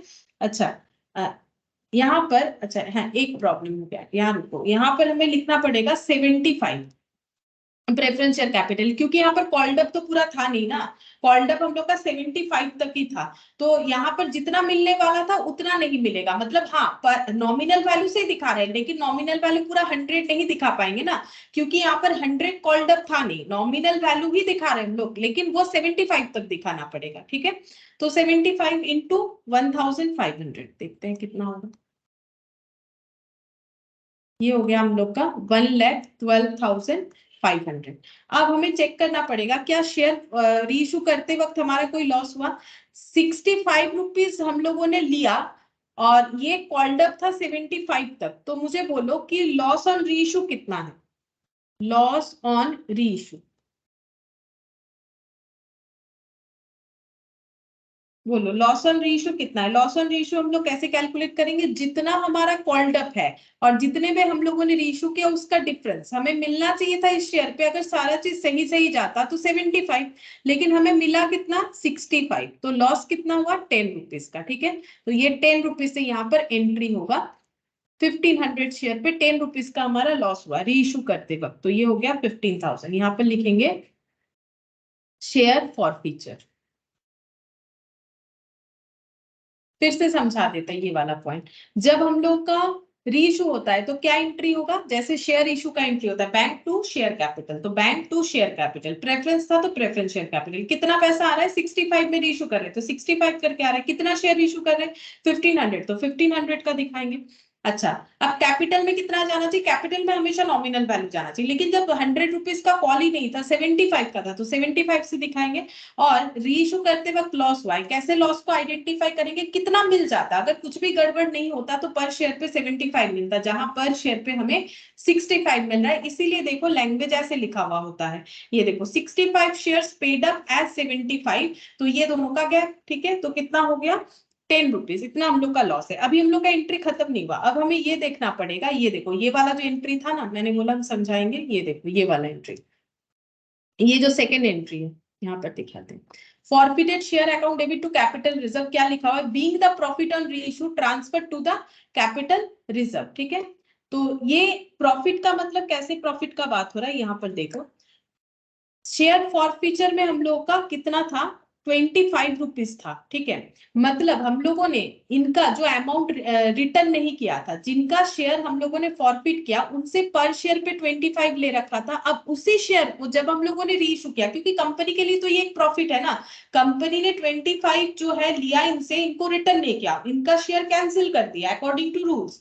अब उसी शेयर को फिर से जब कंपनी ने रीइशू किया तो कंपनी का 10 रुपीज का लॉस हुआ, तो शेयर फॉरफीचर यहाँ क्रेडिट है, शेयर फॉरफीचर यहाँ यहाँ डेबिट है, ये हम लोग एडजस्ट कर लेंगे, ठीक है, मतलब दोनों को सेटअप कर लेंगे कि शेयर फॉरफीचर कितने से पहले क्रेडिट हुआ था और अभी कितने से डेबिट हुआ। क्रेडिट क्यों हुआ था? क्योंकि जो पैसा हम लोगों ने शेयर होल्डर से ले लिया था वो हम लोग रिटर्न नहीं करेंगे अगर उनका शेयर कैंसिल करते हैं, तो शेयर फॉरफीचर बोल के क्रेडिट क्या था, मतलब कैंसिल शेयर्स पे कितने अमाउंट क्रेडिट हुए और कैंसिल शेयर्स रीइश्यू करते हुए कितने का हमें लॉस हुआ, तो पर शेयर पे 10 रुपीज का हुआ। तो सेटअप कैसे करेंगे, इससे इसको लेस मत कर दो। क्यों गलत क्यों हो जाएगा? क्योंकि बहुत से लोग डायरेक्टली ऐसे कर देते हैं, इसमें गलत क्या होगा, डायरेक्टली कर सकते, अगर ये भी 2000 होता, ये तो प्रोपोर्शनेट करना पड़ेगा ना, तो हमें पर शेयर पे देखना पड़ेगा, ये सबसे बेटर ऑप्शन होता है, पर शेयर पे देखो। तो पर शेयर पे प्रॉफिट 25 लॉस 10, यानी नेट करने पे आता है 15 रुपीज का प्रॉफिट, तो उससे हमें यहाँ पर दिखाना पड़ेगा शेयर फॉरफीचर में कितना अमाउंट बच रहा है, तो हम लोग ऐसे दिखाएंगे नेक्स्ट एंट्री, मतलब ये दोनों को एडजस्ट कर देना है, ये क्रेडिट और ये डेबिट, तो ये दोनों को नेट कर देना है। नेट करने से हम लोग का क्या आ रहा है, देखो नेट करने से ये देखो 25 पर शेयर हम लोग का आ रहा है क्रेडिट और उसी अकाउंट में 10 रुपीज पर शेयर हम लोग का आ रहा है डेबिट, तो ओवरऑल हम लोग का 15 पर शेयर क्रेडिट आएगा, ठीक है, क्योंकि क्रेडिट वैल्यू ज्यादा है, ठीक है। अब हम लोग को इस अमाउंट को ट्रांसफर करना है कैपिटल रिजर्व में, ठीक है, तो कैपिटल रिजर्व में ट्रांसफर करेंगे तो ट्रांसफर करने से क्रेडिट डेबिट हो जाएगा। सोच के देखो, जब हम लोग किसी अमाउंट को कहीं पर ट्रांसफर करते हैं तो वो क्या हो जाता है, वो हम लोग का डेबिट आइटम होता है तो क्रेडिट हो जाता है, क्रेडिट आइटम होता है तो वो डेबिट हो जाता है, तो हमें इस अमाउंट को ट्रांसफर करना है share forfeiture sorry capital reserve account में। तो कैपिटल रिजर्व क्या होता है, कैपिटल रिजर्व हम लोग का क्रेडिट होता है, कोई भी रिजर्व हम लोग के लिए क्रेडिट होता है, तो यहाँ पर लिखना पड़ेगा, ये देखो ऐसे to capital reserve, capital reserve में कितना अमाउंट जाएगा फिर 15 पर शेयर करके 1500 जो शेयर रीइश्यू हुआ है उस पे 22,500 और यहाँ पर क्या लिखेंगे share forfeiture, share forfeiture account debit कितना हो जाएगा 22,500। हम इसका वर्किंग नोट करके दिखा देते हैं, ये देखो कैसे करके होगा, यहाँ पर लिखते हैं गेन ऑन फॉरफिटेड शेयर,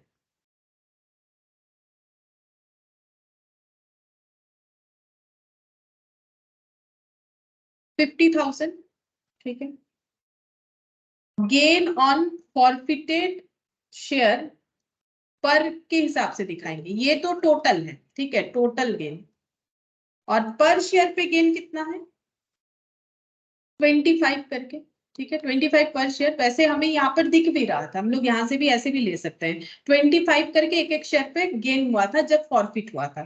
अच्छा, अब उसी शेयर को जब रीइश्यू किए तो loss, loss total loss on reissue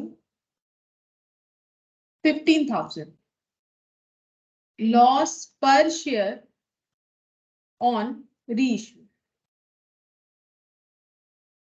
15,000 divided by 1500, तो ये हो जाएगा ₹10 पर शेयर। लेकिन अगर यहाँ पर रीइश्यू टोटल 2000 शेयर्स ही होता तो हम लोग डायरेक्टली माइनस करने से हमें मिल जाता, मतलब हम ये कहना चाह रहे हैं कि अगर जितना हम लोग का फॉरफिट हुआ है उतने ही शेयर रीइश्यू होते तो ये डायरेक्टली हम लोग माइनस करने से ही हमें आंसर मिल जाता, ठीक है, तो हमें ये पर वैल्यू निकालना जरूरी नहीं होता, इसीलिए पर वैल्यू का कंसेप्ट रखो, पता नहीं कहाँ पर जो है ये प्रोपोर्शनेटली रीइश्यू हुआ है, फुल्ली रीइश्यू हुआ ऐसा जरूरी तो नहीं है, तो हम लोग यहाँ पर लिखेंगे सरप्लस, या फिर ऐसे लिखना पड़ता है सरप्लस पर शेयर ऑन रीइश्यू, रीइश्यू करने पे कितना बचा, ठीक है, तो जो शेयर पे हमें 75 मिलना चाहिए था मिला 25, अब उस शेयर को दोबारा इश्यू करने पे हमें 10 रुपीज का लॉस हुआ, तो उस शेयर पे जो हमें 25 का गेन हुआ था, अब लॉस एडजस्ट करने के बाद गेन बचता है 15 पर शेयर करके, ठीक है, 15 पर शेयर करके, तो ये 15 रुपीज से हमें ये 15 रुपीज का जो सरप्लस अमाउंट है वो हमें कैपिटल रिजर्व में ट्रांसफर करना पड़ेगा, क्योंकि ये 15 पर शेयर करके सरप्लस था तो ये क्रेडिट था, अब इसको कैपिटल रिजर्व में ट्रांसफर करेंगे तो कैपिटल रिजर्व क्रेडिट होगा, इस अमाउंट को हम लोग को करना पड़ेगा डेबिट, तो ये हो जाएगा इस तरीके से, ठीक है, ऐसे करके एंट्री होगा। और अगर हम लोग का पूरा 2000, ये देखो पूरा 2000 अगर रीइश्यू हो जाता तो यहाँ पर एंट्री होता है 2000 इंटू 10, यानी कितना हो जाता है 20,000, तो हम लोग डायरेक्टली 50,000 माइनस 20,000 करके 30,000 दिखा सकते थे। अच्छा।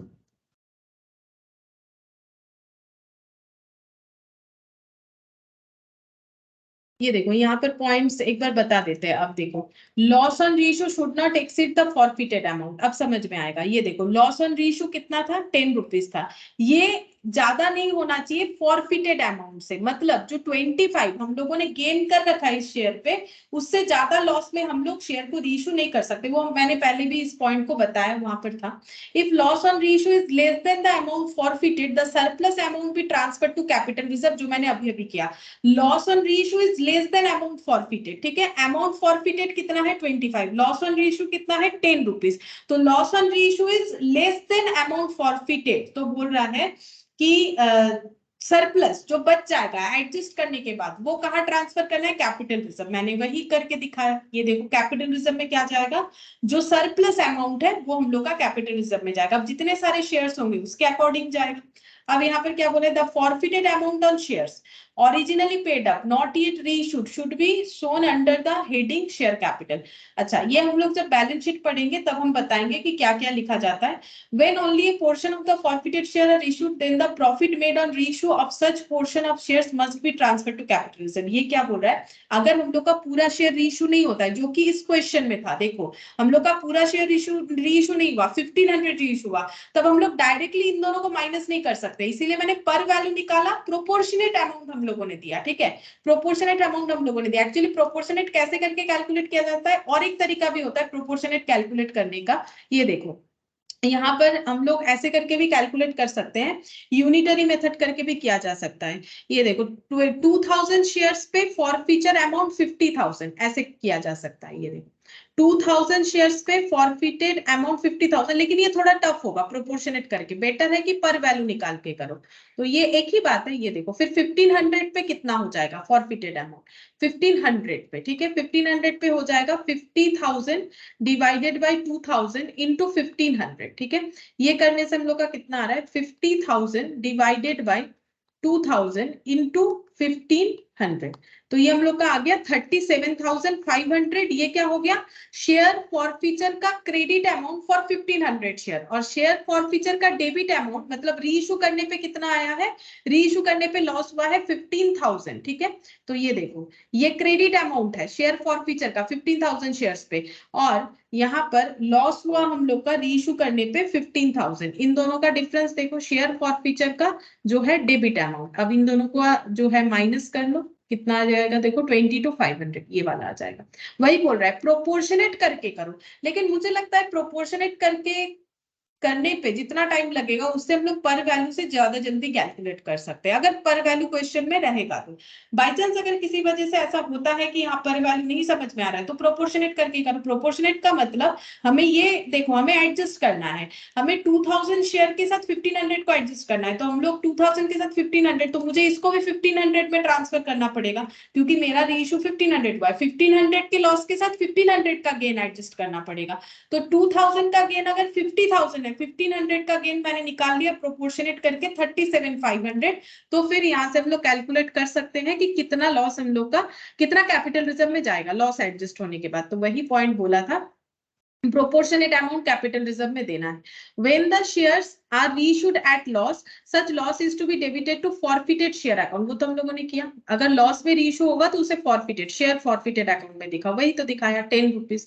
अच्छा, उसके बाद बोला है, if the shares are reissued at price which is more than the face value of the share, the excess amount be credited to securities premium. मतलब रीइश्यू अगर प्रीमियम में हो रहा है, जैसे ये शेयर कितने का था, ये शेयर था हम लोग का 100 का। अगर ये जब नेक्स्ट हम लोग इशू कर रहे हैं प्रीमियम में कर रहे हैं, तो प्रीमियम अमाउंट बोल रहे हैं सिक्योरिटीज प्रीमियम में जाएगा, ठीक है। तो प्रीमियम अमाउंट सिक्योरिटीज प्रीमियम में ही जाता है, वही जाएगा। If the reissued amount and forfeited amount taken together exceeds the face value of the share reissued, it is not necessary to transfer such amount to securities premium. बोल रहा है कि reissue का जो अमाउंट है और फॉरफिटेड का जो अमाउंट है, वो टोटल अगर हम लोग के फेस वैल्यू से एक्सीड कर जा रहा है, तो उसको हमें सिक्योरिटीज प्रीमियम में देने का जरूरत नहीं है। रीइश्यू अमाउंट और फॉरफिटेड अमाउंट, ये दोनों का टोटल अगर हम लोग का जो है शेयर इशू जो हो रहा है फेस वैल्यू से ज्यादा हो रहा है, तो उसे प्रीमियम मत दिखाओ। अगर प्रीमियम में इशू हो रहा है तो ही प्रीमियम दिखाना है। अदरवाइज अगर रीइश्यू का अमाउंट और फॉरफिटेड जो अमाउंट हम लोगों ने ले रखा है वो दोनों मिलके अगर जो है इशू प्राइस से ज्यादा हो रहा है री इशू प्राइस से, तो हमें उसे प्रीमियम में नहीं दिखाना है, ठीक है, ये चीज बोला है। तो यहाँ पर ये जो पॉइंट है कहाँ दिखाना पड़ेगा, बैलेंस शीट में, वो हम लोग बैलेंस शीट जब करेंगे तब डिस्कस करेंगे, ये वाला नहीं, हाँ ये शेयर कैपिटल के अंडर आता है, ये बैलेंस शीट जब डिस्कस करेंगे तब हम बताएंगे कैसे होगा। अच्छा, अब यहाँ पर बोला है प्रॉफिट ऑन रीइश्यू किस तरीके से कैलकुलेट होगा, यही वाला हम लोगों ने क्वेश्चन किया अभी 14 नंबर वाला।